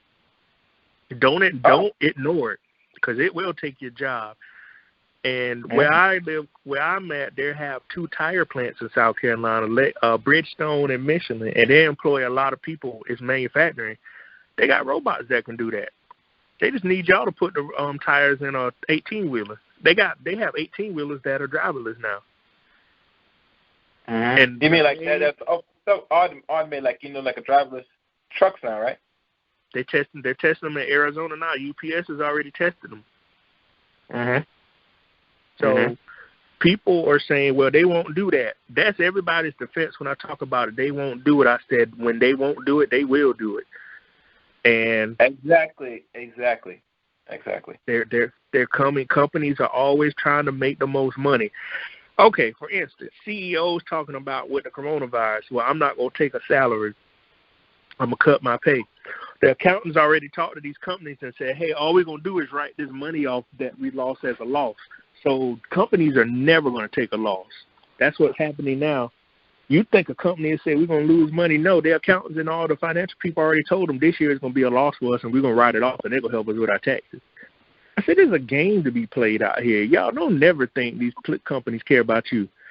Because if you die or get where you can't work that position, they got 200 people that'll fill it. Just how life works.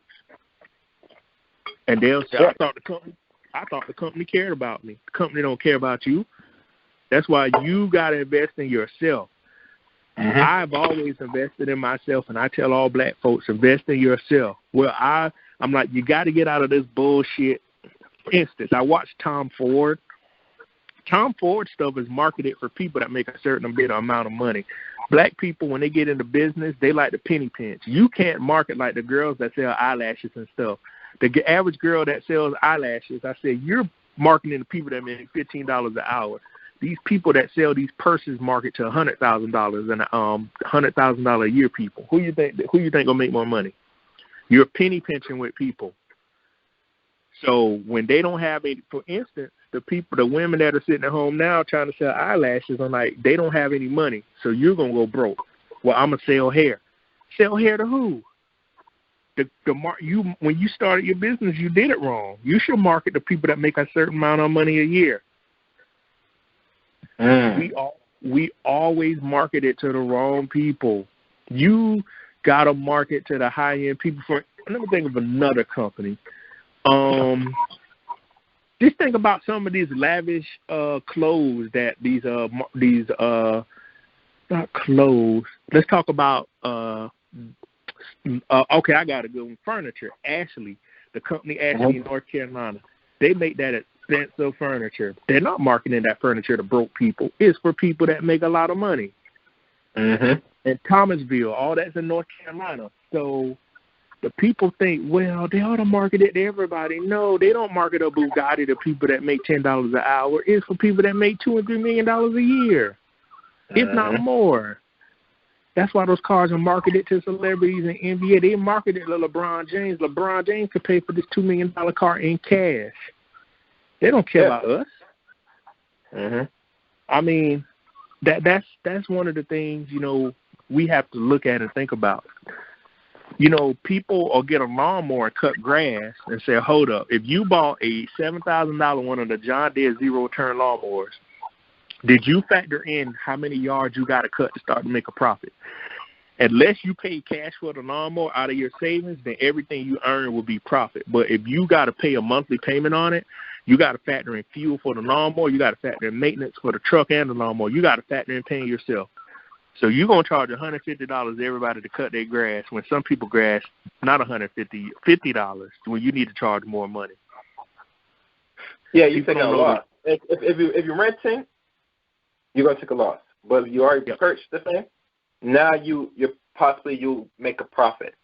I followed the science, right? Yeah. That's why people don't. My thing with this, I don't like the thing when people are renting.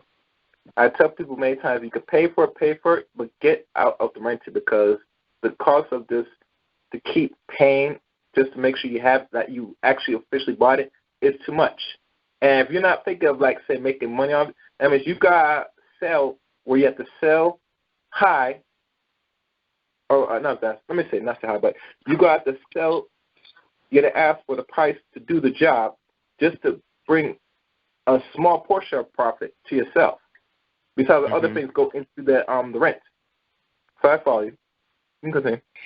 Yeah, a lot of people don't know how business works. And you don't need to go to school to learn how that works. That's common sense. You're going to take a loss. I see men in my area do it all the time, get a lawnmower, sell barbecue plates. Okay, if you sell on a barbecue plate for $12, what factor in to make that plate $12? Because you got to think about the piece of chicken. If you paid $50 for the chicken, right? If you paid $20, if you got a 40-pound box of leg quarters for $50, that means after you sold 5 plates, you paid for the box of chicken. So everything you make off the chicken is state profit. And they don't think about it like that. They just say, well, we're going to sell $10 plates. You got to factor in what cost that. They don't know, and they'll tell me, you think you smarter than us. No, that's common sense, idiot.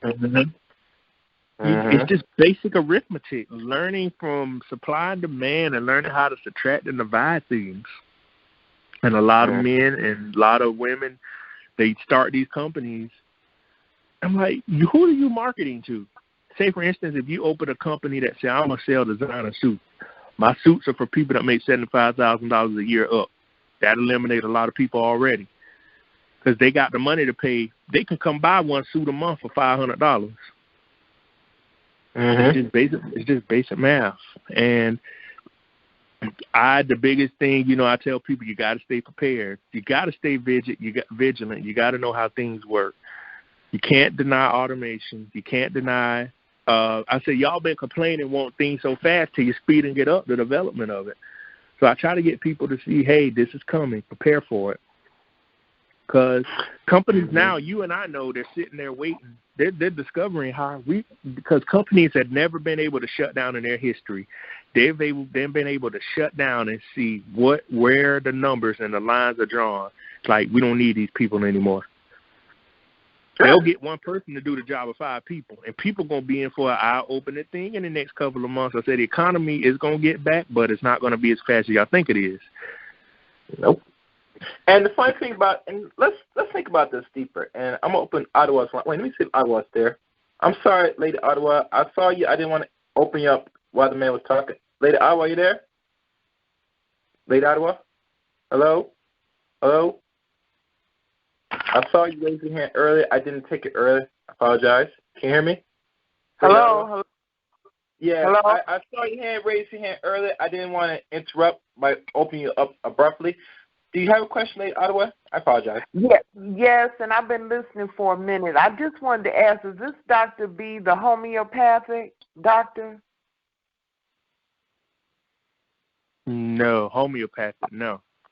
Okay, all right. I was listening. I was trying to listen for something that would tell me, but I hadn't heard it, so I thought I would ask. Thank you. I'm listening. I enjoy the information. Nah, we dealing with technology tonight. We're not dealing with medical health or natural health. I bring guests for that in the next couple of streams if I can find them, and me or she, wherever I bring, we'll dedicate a whole broadcast on the health side. But today we're only dealing with the technology part. I think technology is not only the way of the future, but this is what is coming now, and it's very fast. And a lot of our people are pretty much very ill prepared, which is not their fault. It's by design. But like I said, I'm telling people, you're gonna have to really catch up very fast. And not only that, you can't be complacent anymore in regards to what you think you're doing now and think it's going to be there. It will not be here. And the biggest thing about all this, Dr. D, people understand when you work at a corporation, they're always thinking of ways to do things and save money, because corporations are tax exempt, because a lot of them get all the money from the American people, and the American people are the ones holding the bag, which they pay the most tax because it's designed that way. So as an individual, as any person here, you always got to think like a corporation. How can I get the best out of my skill for the best buck? We got to start thinking like that. I know we're not been trained like this. The school system or the college will teach us that on the average, but we have to start thinking like that and think like that now. Mm-hmm. Because think about it, and let's keep it real.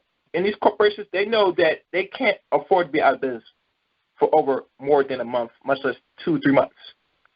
So once this thing is lifted, they're going to find a way to say, we're not going to get into this again. That's why people got to understand. You never see any corporation take a bigger hit the next time. They always adjust during the first loss, and they readjust. So it never happens again permanently. And this right here, for most corporations, they're not taking much loss now because they already got their bailout, but they're always going to find ways to still make the much out of their bank for less work. Yeah. You get me?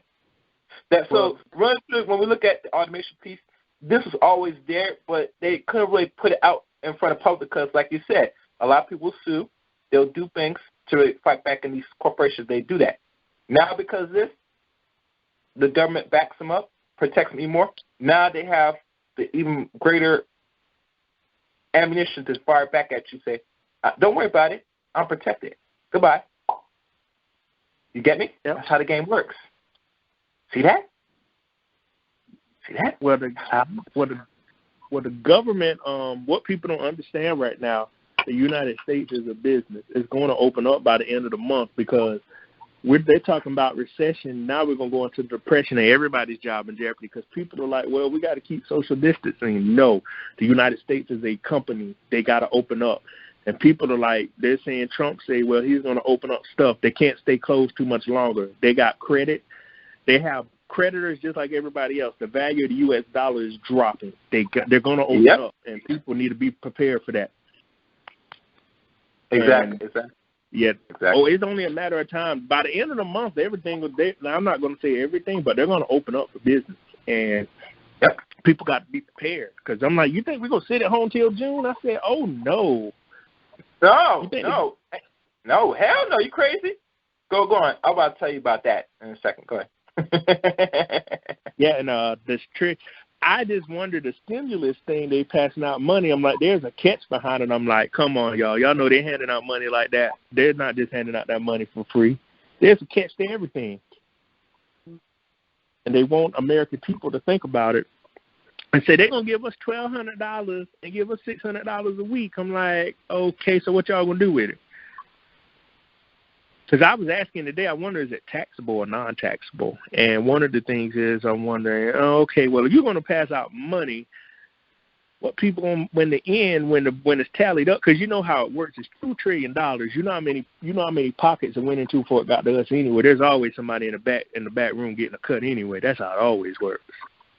They always get their cut first, and they get the biggest piece of pie. We just get in the scrappings. And then sometimes the scrappings are going to cost us. Imagine that. Don't you love capitalism? Even the scrappings going to cost you.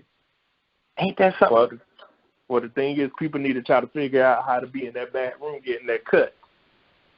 I agree. I don't know if you check in the chat room. Some people wrote some questions. I don't know if you want to look at you want me to read them out in the chat room? Because people now respond in the chat room. Oh, yeah, let me put something up, and I'm going to go right back to my computer. Okay.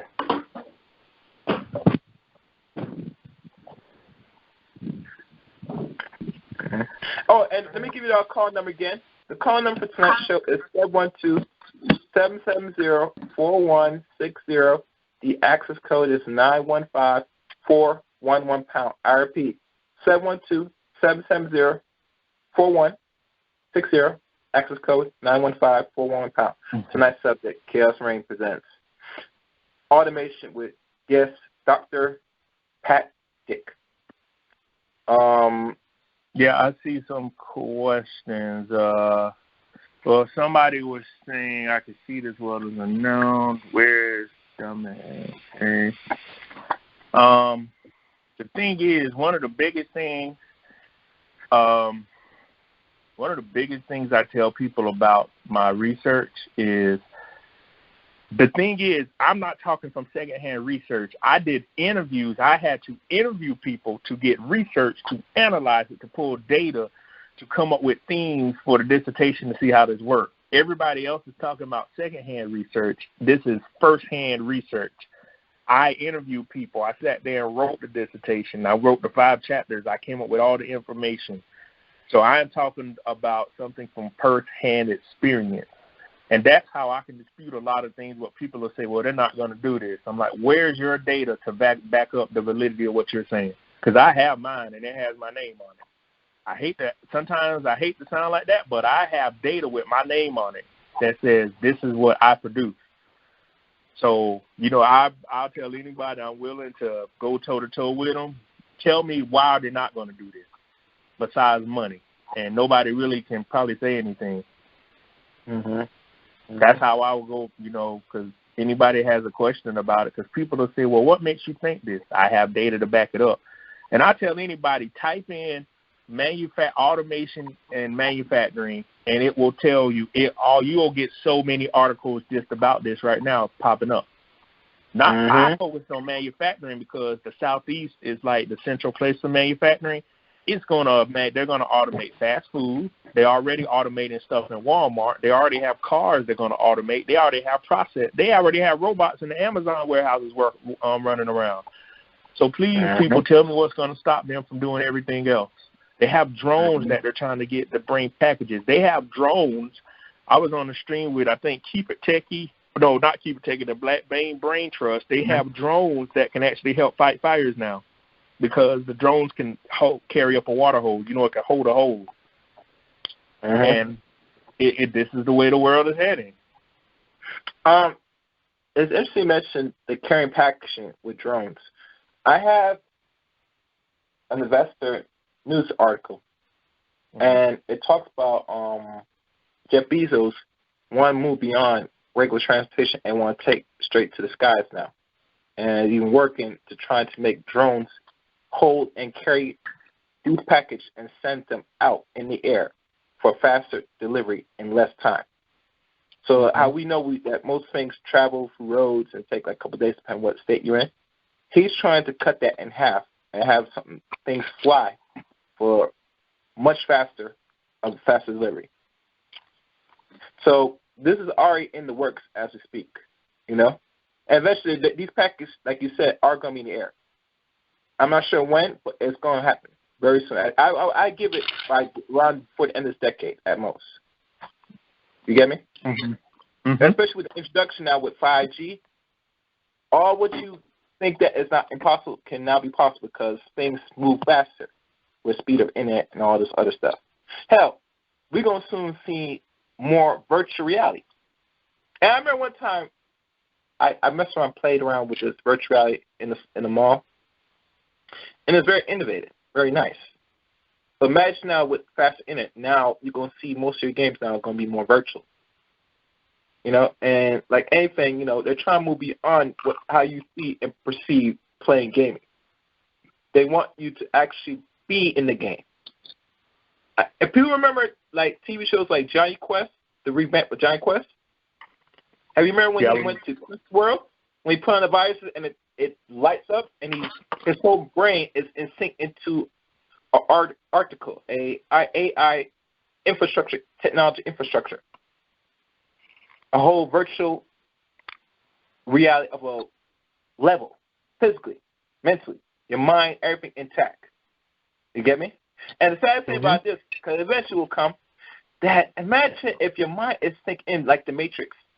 I always tell people, what happens if you die in the virtual world? Will you die in real life? It's a possibility. It's very endless, depending on how well technology is shaping as we see it. Now, I'm not saying to scare people, but it's out here now. The technology's been here. The only thing now is they're going to slowly push it to you now because you've already been indoctrinated to it, because you watch in movies. You see it already. So that when you see it already, you're going to see it full-blown in your lifetime. Very faster than expected, you know what I'm saying? I think one time the Brain Trust did said that the cell phones we have now that could flip, go and eventually pop out a virtual image. They have that technology, right, people. I'm telling you right now. I didn't know that from the Black Brain Trust. I know it's because I saw movies on it. Anytime they put it in film, the technology already there. So don't think that this technology is going to be created. No, it's been here already. The only time is when they're going to market to you. Everything you see now, the technology that we indulge in every day is manufactured by the military. They are using it. Once they finish with it, they throw it away and give it to us, the regular public, to consume. That's how it goes. That's how it always goes. You know what I'm saying? Now, I was looking at the chat room. I don't think I see much questions. I don't see anybody putting the questions on it. Maybe some people did a little question on it. I don't know. They just now came in to now voice their opinion. They kind of missed so much into the stream. And I tell people many times, this is like any other stream. It's always good discussion I have up here. So not like I bring people on here just for boring or, you know. And to be honest with you, even talking about this alone, this subject tonight, this can be boring and it can be frightening to those who are not really prepared or don't understand the bigger picture. And I understand it. I feel it. I get most of y'all people that listen to this information. It can be foreign, but you're going to hear it one way or the other from either my mouth or somebody else. Well, and really, I bring this out here for the love to say that we're good people, but we could always do better. You know what I'm saying? We shouldn't be waiting until a catastrophe happens to get right. We got to stop doing that. You know what I'm saying? Yep. It happened in Katrina. It happened in certain things that happened decades ago, where when things happen, we as people are vulnerable, and no one's here to rescue us. And some have survived, and some have lost their lives. Look how many people that lost their lives just this year alone because of this. And to be honest with you, I'm going to tell people this, to keep it 100 out.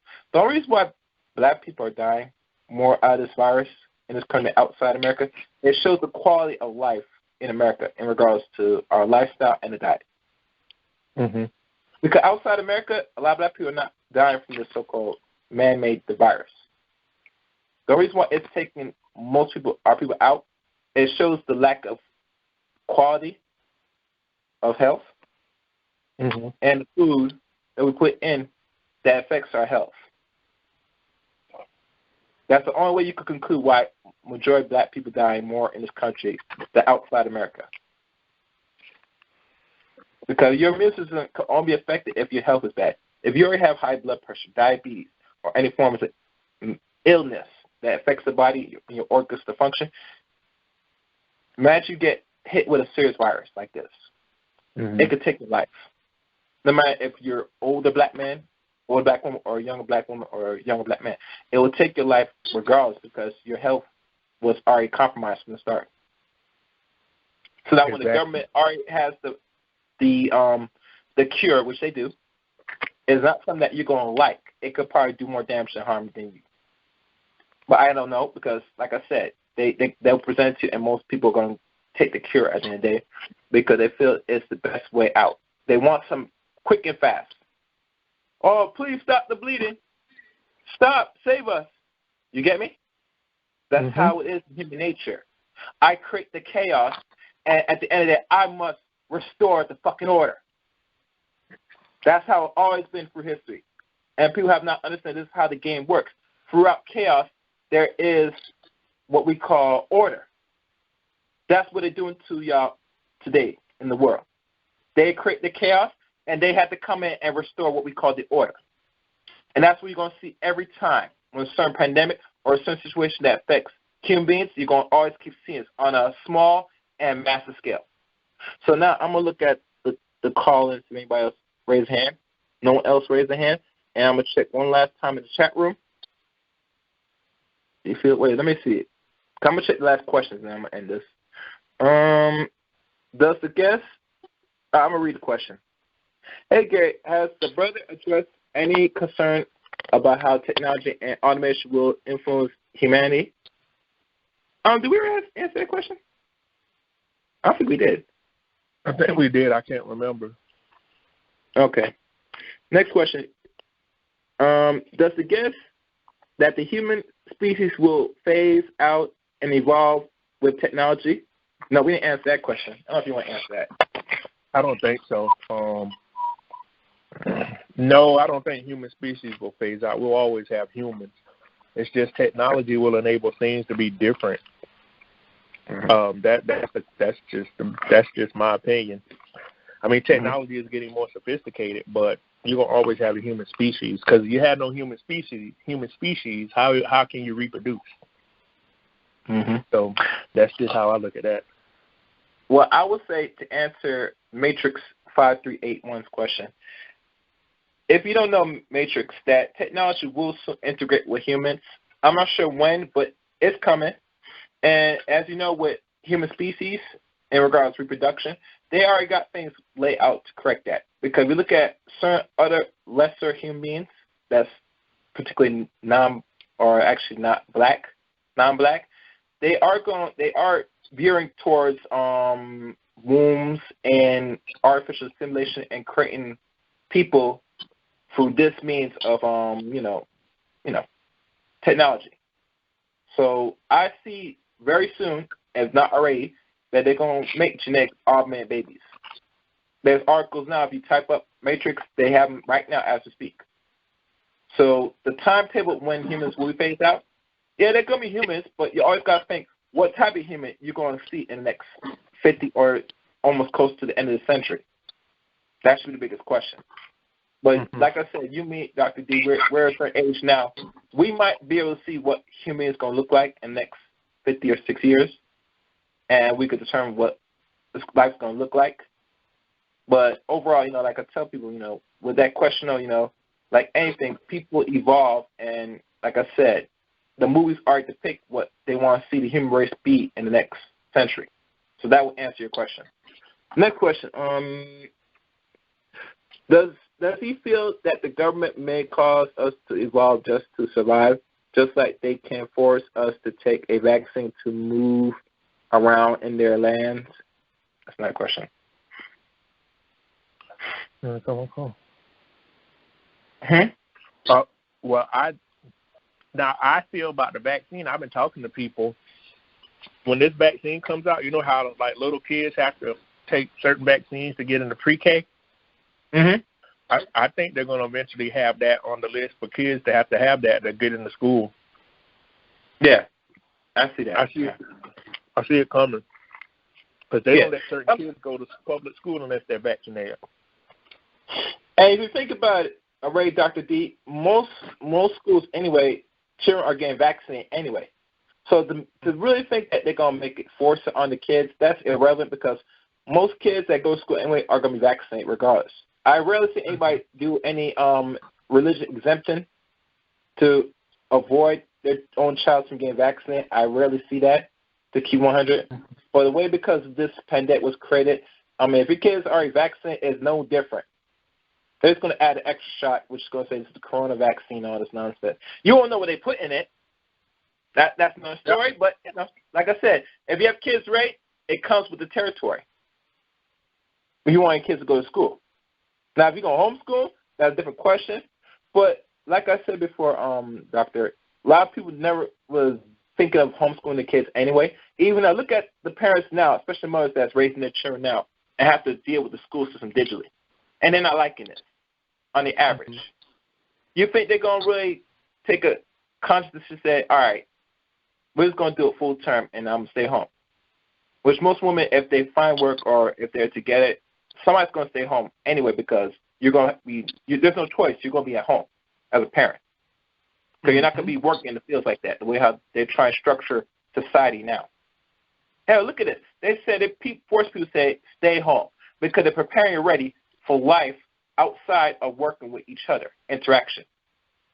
Remember, social distancing is another cue of people that is already socially distancing themselves. They're very much antisocial as a society for the last 20 years. The only thing what social distancing will do is going further your already trained lack of social interaction with the human being. When last time any person picked up a phone and talked to somebody on the average? No. Most people now, they text. Hell, now they got a video call. But it's still a form of lack of interaction between man and woman or people in general with each other. So social distancing is only fueling the distancing that's already here in the society of people. Let's see the next question. All right. Is normal, is it a grade 2? No, that's not.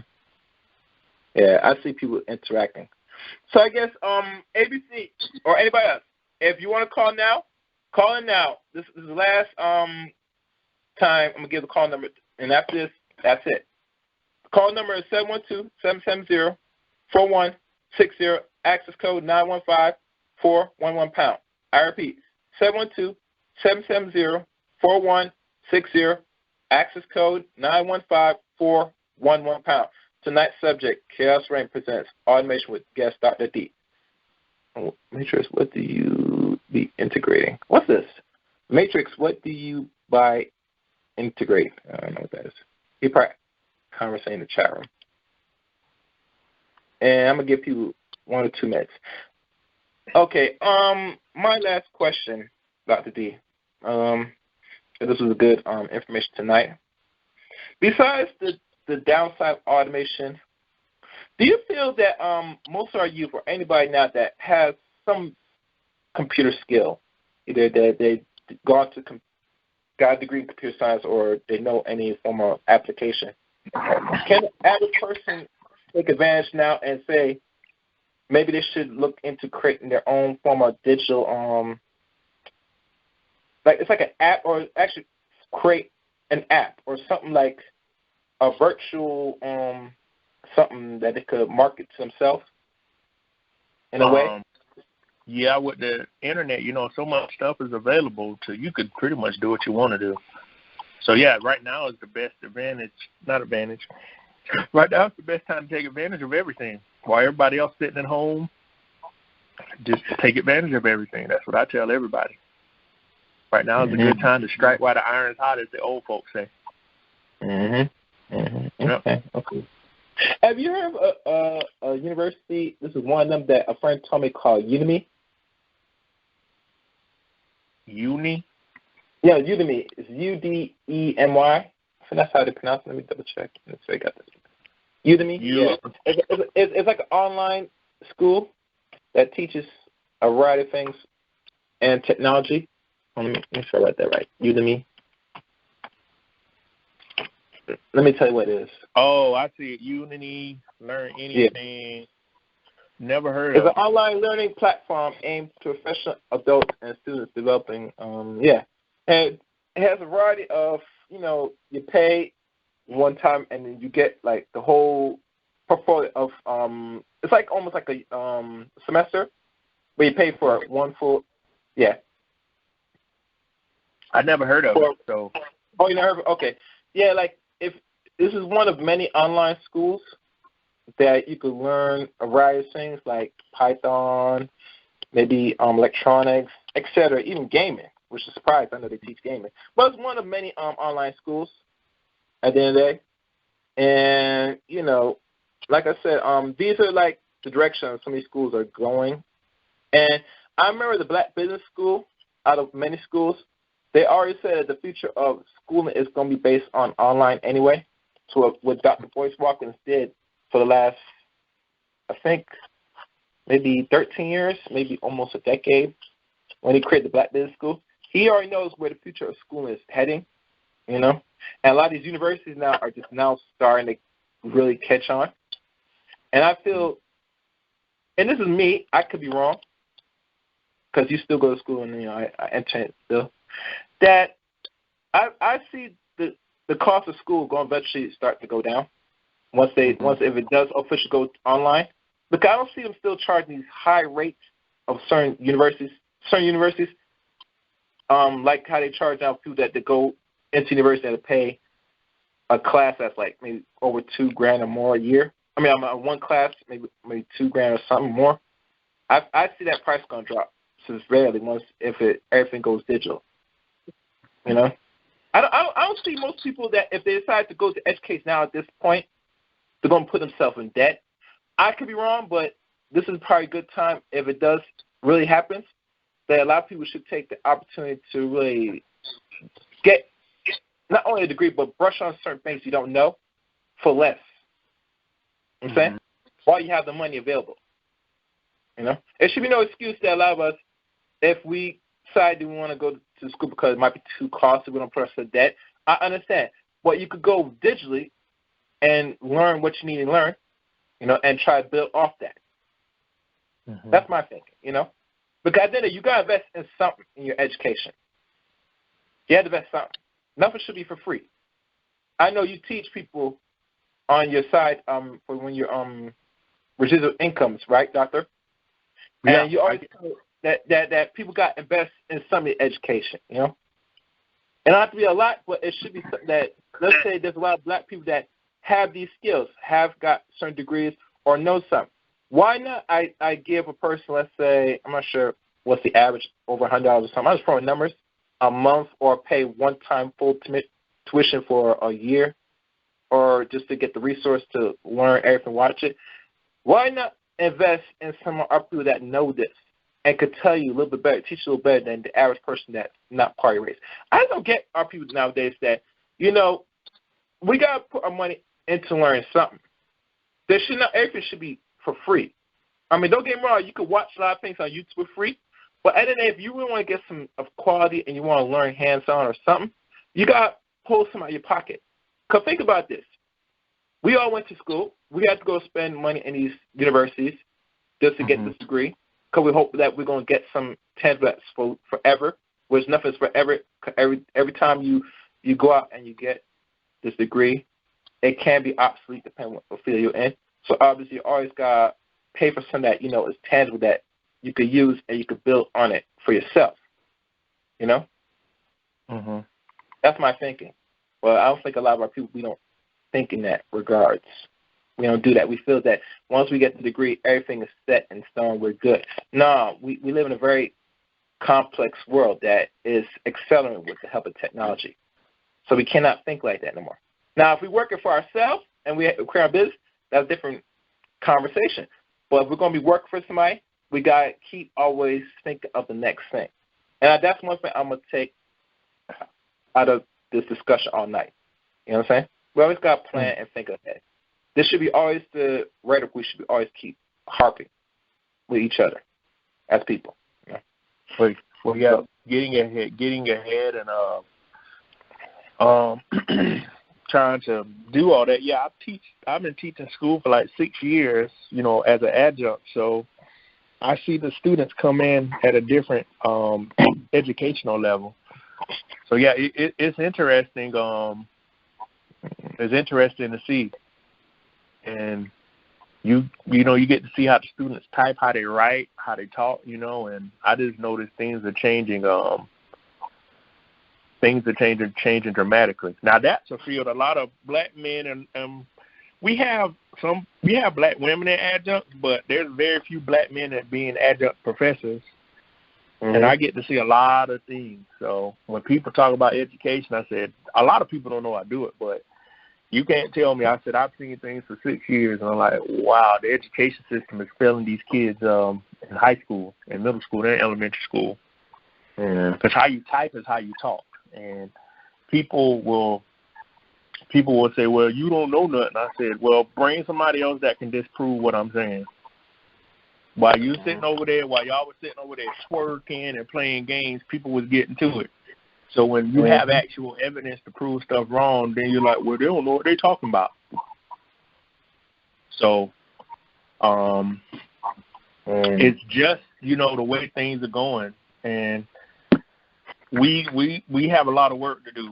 But all I'm trying to do is before this goes mainstream or before I go mainstream, I'm trying to make black people aware of this is coming. Don't sit here and act like nobody ever told you about it, because this is real. This is very real. I hate to tell y'all, you ain't going to be able to ride around in your cars and buy your expensive stuff. You need to know how to invest in yourself. Because chasing women all day ain't going to get you nothing but bills. That's what men need to realize. And not only bills, but it might get you a bigger bill that you're going to be paying for the next 18, and hell, even 20 years. Because I know with most child support in certain states, they extend it beyond 18. It can go even further to 20 years now. Yes. And that's something I never told people that, but I know one friend told me this 2 years ago. So now, if you're a person that's going to be flinging your cock and injecting a lot of women and knocking these women, no one said, if you're not marrying that chick, most likely she's going to put you for that bill, and you're going to be holding a bigger bag for the state. Not just her, but for the state. And that bag is going to be costly to a lifestyle that you're not even prepared for. Well, a lot of men don't realize chasing women, liquor, to me in the black community, liquor and women are what ruined a lot of black men. Alcohol and women. And they can't seem to get past that because, most black men want to get drunk every day. Like, wow. That's all you want to do? You could tell me about the stroke game, but you can't tell me how to make money. You could tell me how, I could put her in this position. I could get her to do this. Man, nobody ain't caring about that right now. It's resources. Because a dumb person can never play smart, but a smart person can play dumb. That's what they don't realize.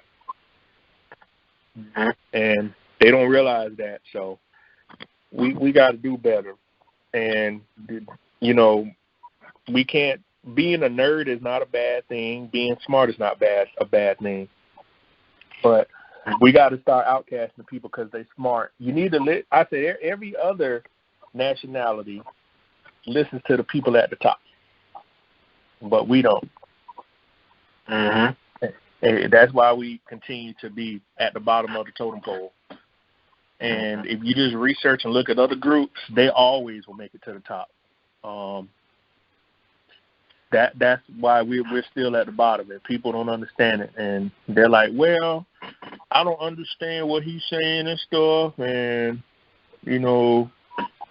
it's this, it's that, blah, blah, blah. So, all I can do is educate, but all I can tell people, don't tell you I ain't told you so, because I told people in the town where I live at, they're about to close a manufacturing facility. 220 people are going to be out of a job by the end of the year.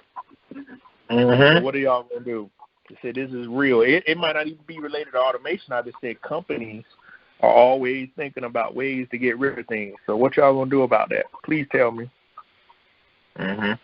And I'm waiting for people to tell me, say, what really are people going to do once it really happens? Because there's not really much manufacturing left in this country besides the prisons that do it for pennies or whatever, how much they get paid to do the same labor that they could have paid somebody $9 or $10 an hour to do it. That all these manufacturers are pretty much gone in this country. They either have robotics do it or people in jail do it. For less. For that. Well, per my research, I discovered they lost since the year 2000. We've lost 800,000 manufacturing jobs. That's 20 years. Wow. Yeah, and they're not. Is all of it mostly in the automotive business? No, it's just manufacturing. Period. It's just general manufacturing. Okay. Yeah, general manufacturing. Okay. All right, I got one more call in, and this will be the last call for tonight. ABC. ABC.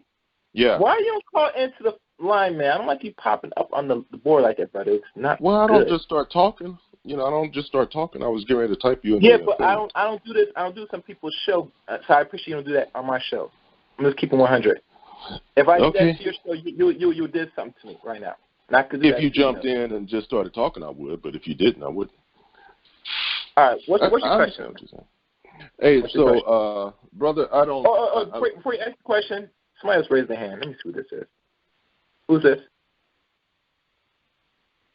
Hi. Yeah, I didn't want to interrupt ABC. He's asking a question.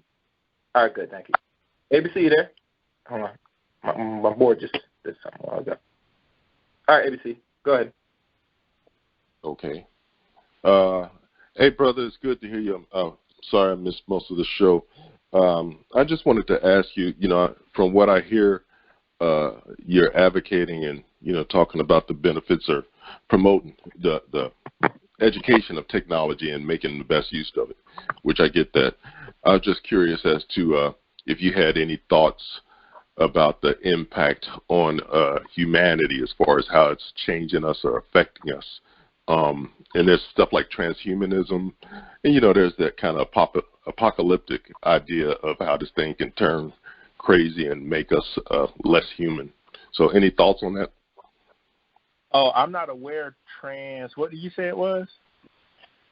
It's called transhumanism. The idea is, they chip us and stuff and just integrate us with technology so that, there's some people that are getting, what do you call those microchips where you can wave your hand over one of those machines or something to paper, all that kind of stuff. That idea where you integrate the humans and technology. I think that's something coming up. I see where they were doing it in other countries, and they're trying to do it. I know they're trying to do it for people that have dementia and Alzheimer's. Yeah, that way they can track them. But, just like they put it for animals, dogs and cats and other animals and other mammals, they're going to do it in humans. And I know technology right now, we don't communicate with one another. They say one of the biggest problems they have with humans, we don't communicate because of the growth of technology. Especially with the younger generation, they don't talk to one another, they text. And I notice the students in my class, you'll notice if you have Generation Xers, I think that's what it is. I think that's what the generation, I'm 35, so I'm a millennial. I think it's Generation X. And they don't like to talk. They like to text. And I try to get them to communicate better. But even now, that's why dating apps have become big, because people don't like to go out and get rejected. They rather get rejected behind a computer screen versus getting rejected in real life. So that to me is very weak. And that's not going to really sustain any man if they think that way, that to avoid rejection, and rejection is bad. Rejection is a good thing. Now that I think about it. We're going. Oh, yeah, that's how technology is progressing, and that's how it's changed things. Humans don't communicate. I remember 15-plus years ago, 2005, phones were popular, but they wasn't. You had a phone for an emergency, but now people seem to text each other with everything. That's pretty much it. We don't use it. We don't talk to one another. We talk through a phone. And people don't know soft skills, how to communicate on the job, and that's why a lot of people have all the aptitude and have all the skill sets but can't get jobs because they don't have the soft skills. Mm-hmm. Yeah. So that's just and when you were talking about those porno dolls, or what do you call those, sex bots. Yeah, sex bots. That thought occurred to me, too, because that's such, there's no interpersonal skills required. There's no communication required. And how do you, if you're addicted to that, or if you have engaged in that by yourself in your little bedroom alone, how can you have a healthy relationship with a human woman who's not just a piece of plastic, but has, a brain and has emotions, and you're going to need to be able to, perceive things, and communicate and, develop all those other skills that are needed to have a healthy relationship, like listening. But once those guys a lot of those guys, the thing with technology now, you can make 6+ figures working from home and never have to deal with anybody. So you could make $150,000 a year in certain professions working from behind a computer screen. You don't have to deal with people. And if you have problems dealing with people, you get a sex bot. And you don't care about dealing with other folks. You can reprogram it. They are so lifelike. I've never seen one in person, but I've seen them videos, and these things are very realistic looking. So you have guys. I'm going beyond that. I'm talking about with the future of humanity. If this is how it's going to be, where everybody's in their own home and apartment, working at their computer and using their sex bot, how does the future look in terms of society?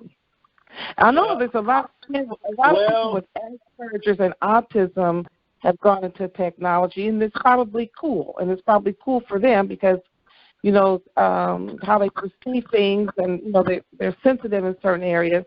And so that's probably cool for them. But, it's going to be a strange society if everybody's going to be at home and keep from home and don't develop interpersonal skills or communication skills and get some intestinal fortitude through rejection, through dating, physically dating. It's going to be so impersonal. I don't understand how they're going to raise functional families. I'm going to be honest. Well, a lot of these guys are out. Well, some of them may be outcast and may not be, but they're not concerned with that. They'll tell you in a moment, I got a sex bot. And see, a lot of people, the sex bots are becoming popular. And that's where we're headed. Men are not dealing with women, period. How popular? How popular? What do you mean by how popular? Very popular. Because that's weird to me. If you're just a total, loner, and you just can't get a woman or whatever, if you don't, and to date, can be expensive, but I understand that. So that just takes care of a lot of stuff real easy. Well, I can tell you some men are saying, I'm going to get a sex bot, pay $20,000 for the sex bot, and say, oh, my God. I'm not about to go. Oh, yeah. They said, I'm not about to go. This is how men look at it. Instead of spending all those money on their doctors so they can write it off on their taxes. I don't know. But this is what's happening. Men are saying, instead of taking you to a high-end restaurant, spending $100 every time they take you out, I'll just invest in a sex bot that don't talk back, that's always there for me, and I can change up the clothes on it, and I can bet. No fucking way. I understand what they're thinking, but you're weird, dude. No, you will never have a healthy relationship with a woman. Never. Wow. Let me keep it real. Miss Lady, let's keep it real. We live in the 21st century, and a lot of people in this society, because you're a Gen Xer, per se, when you grow up, you already know how to deal with people. Because I'm much older than that. No, I can't relate. I want to know your age. Not right. We're not going to go to your age because we're not going to go all. But let's say you're Gen Xer. Just for sake conversation. You grew up in a time where interaction is a necessity if you want to get something out of life, or you want to procreate or have a family. Now, because of the youth, especially men that's coming up now, they've grown in an era where they were on par mostly raised by one parent. They probably have not developed any skills because they were more prone to technology. So what you're going to see now, and I'm going to tell you this personally, one dude left a comment. Hold on, listen, here we go. One dude left a comment after I did a video on the sex bot thing, and he told me he's in his mid-20s, and he said he doesn't want to deal with any woman. He feels too much stress. He gets rejected. So he's going to invest the money in a sex bot already. So when he said it's growing, trust me, it's going to start growing much faster than expected. if somebody that's 25 to say I've been out interacting with the opposite sex and say the hell with it, I'm just gonna get a robot and call it a day. That's where the future is heading. But with all the unemployment, are they going to be able to spend $20K, or you think the prices will come down? I don't know because I don't know. Which company would be good to invest in? I didn't hear you. Repeat your question. Which company would be good to invest in with those porno dolls? You got to do your research, Miss Lady, because we're not we don't give advice for stocks. That's not really, we don't do that. I know, but if you could, if somebody had look at this one and you might want to check that one out. No. And the reason why I want to talk about that because he knows quite a bit about it. No, the reason why I'm saying that because that's giving advice to people, and that's not because that's illegal and people get in trouble for that. So I said, all right, I will go invest in this stock, or no, we can't do that. I didn't say which ones to invest in. I said which ones could you just, if you have some company names, we could just, say you might want to research this and this and this. Everybody knows nobody's ending it. All right, here's a good answer. Monica, if you're in the chat room, can you please call in or just give links to where people can find out on the best stocks for that, please? Because you and African Planners on it. One of the other things is, I personally, let me go ahead and put it out there, I do not have a bot, never plan to get one. I like interaction with actual females. But the thing is, this one of the other big elements that's going to raise this even higher is the Me Too movements and all that stuff. People don't realize how that's influencing a lot of this stuff. Yeah, I heard about that. Yeah. But no, but we're not. Take on it. But we're not exaggerating about the sex bots. This is real. They're gonna have to come down in price. $20,000 is a lot of money. If you can go to this guy named First of all, the average man's not going to be able to spend. He could go take out a loan, I guess, from his credit union. But the average people have $200 bank account. I don't know how they're going to buy them, but I guess other men are buying. I don't know. A couple of weeks ago, O'Shea Dew Jackson interviewed somebody that is actually married to a sex bot. We're not joking. Wow. Are you serious? Oh, my God. What a loser. What a loser. Okay, that's all I have to say. I agree with you now. I don't know, man. That's just crazy. So, okay, let me get this. All right. This man marries the sex bot. Okay. So now, if he dies, this robot is going to inherit all his, wherever he has. That's how it's going to work? I'm trying to find it now. But, yeah, O'Shea did an interview with him. I tell you, listen, ladies, y'all might be in trouble the way how the society is going. And I'm not lying. I'm not, to be honest, because the future is very grim for human beings moving forward. I'm telling you right now, it's not looking good. I'm glad you all embrace this. I'm glad I was born in an era where people had to talk, interact just to get something. You had to get generation. I don't know. Just don't know. Oh, here they have one from 2 years. Will sex robots make men obsolete? Hold up. Let me see. This is a stream on OJ, but O'Shea did something recently.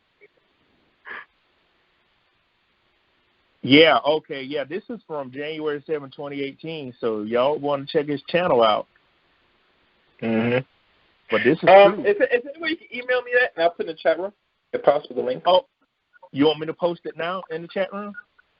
No, you can't post it because you have to be moderator. If you email it to me, I will post it in the chat room. Yeah, Okay, I'm about to email it to you. Monica, you might not think, but the average young girl and male possibly might be, because remember, if you're a Gen X or a baby boomer or whatever, and maybe potentially a millennial, if you're early millennial, you might be all right. I say you might be. But anything beyond that, nah. If you're beyond those timetables, those eras, you might be in trouble as him be. All right. Plastic women, same bias. Okay, I'm reading the chat room. It's men. Plastic versus flesh.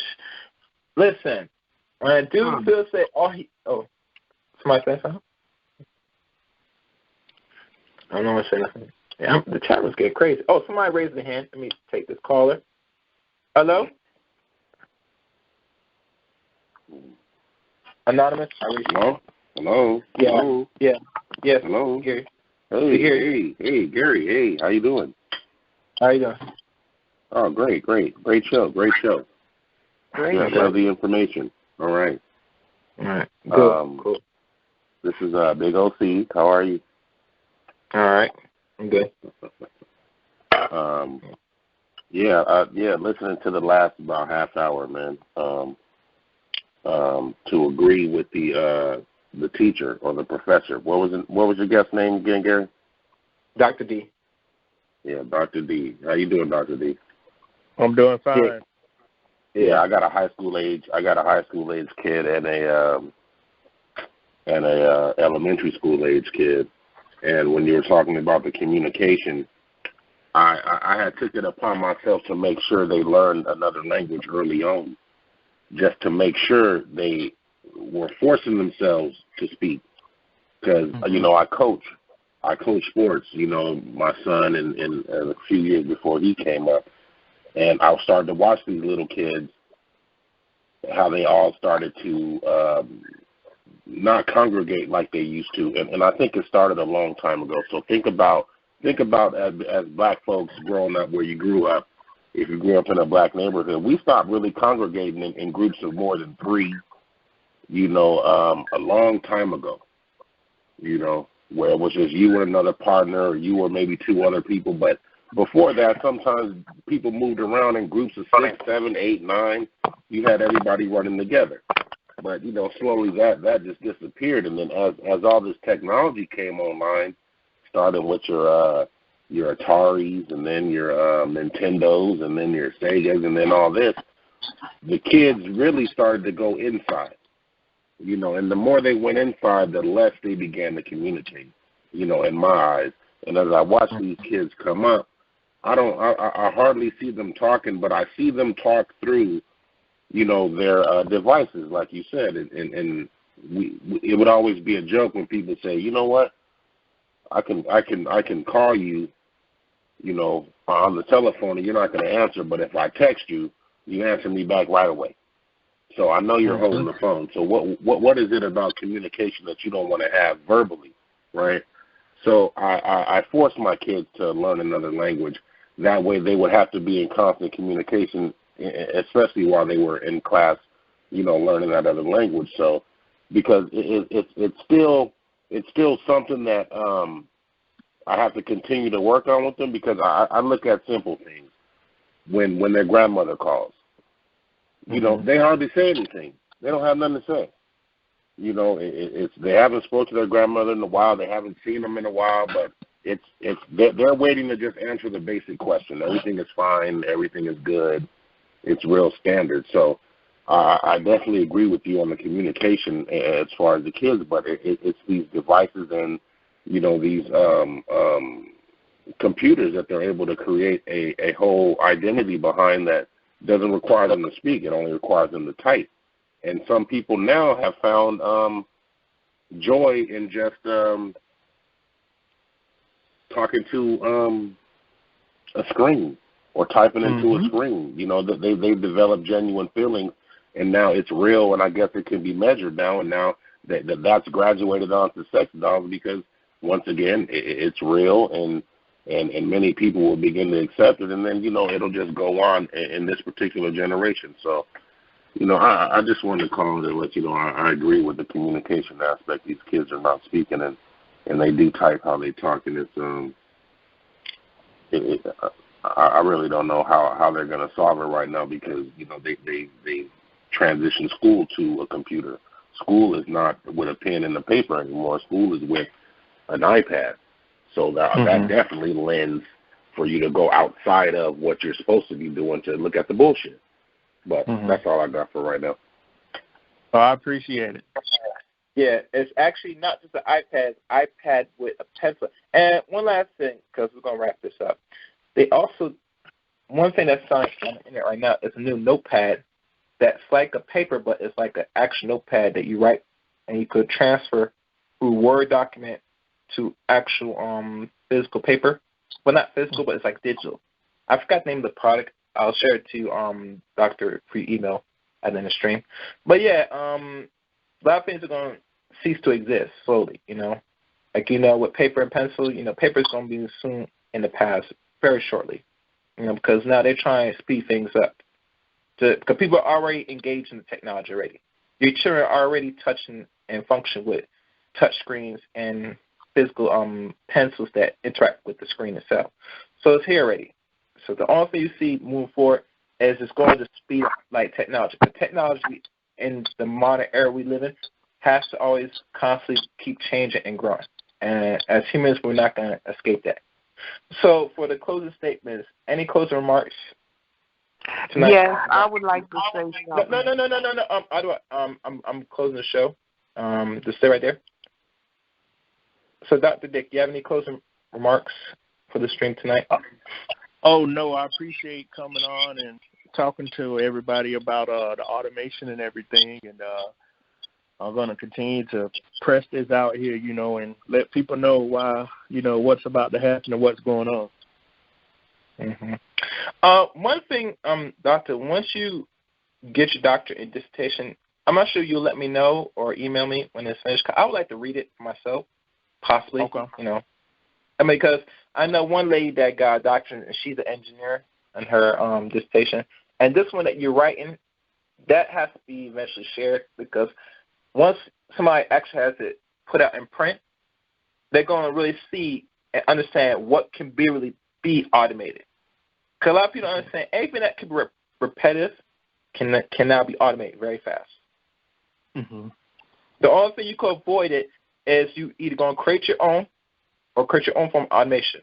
Because we're living now in an era where it's going to come back that most people we're going to have to be working for ourselves, like it was a century ago. The only problem is with this, how it's going now, a lot of people are going to have to adjust, and some are going to fail during this adjustment process. And it's expected. I know your children or people that's coming up will not fail, but if you're a certain age now, it might be hard for you to adjust. And I expect this. So the only salvation for anybody moving forward is just be prepared the best possible, you know.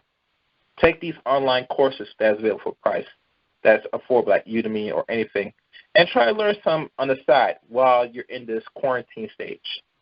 Don't waste time, you know. Get off of TikTok. Get off IG, you know. I see a lot of celebrities posting IGs and having celebrities shake their ass, and all the people are watching that gotten a million, but then I learned nothing. So it is what it is. You know what I'm saying? Button on there. Thank you all for calling in to tonight's broadcast. Be on the lookout for the next stream. Until next time, take care now. Good night.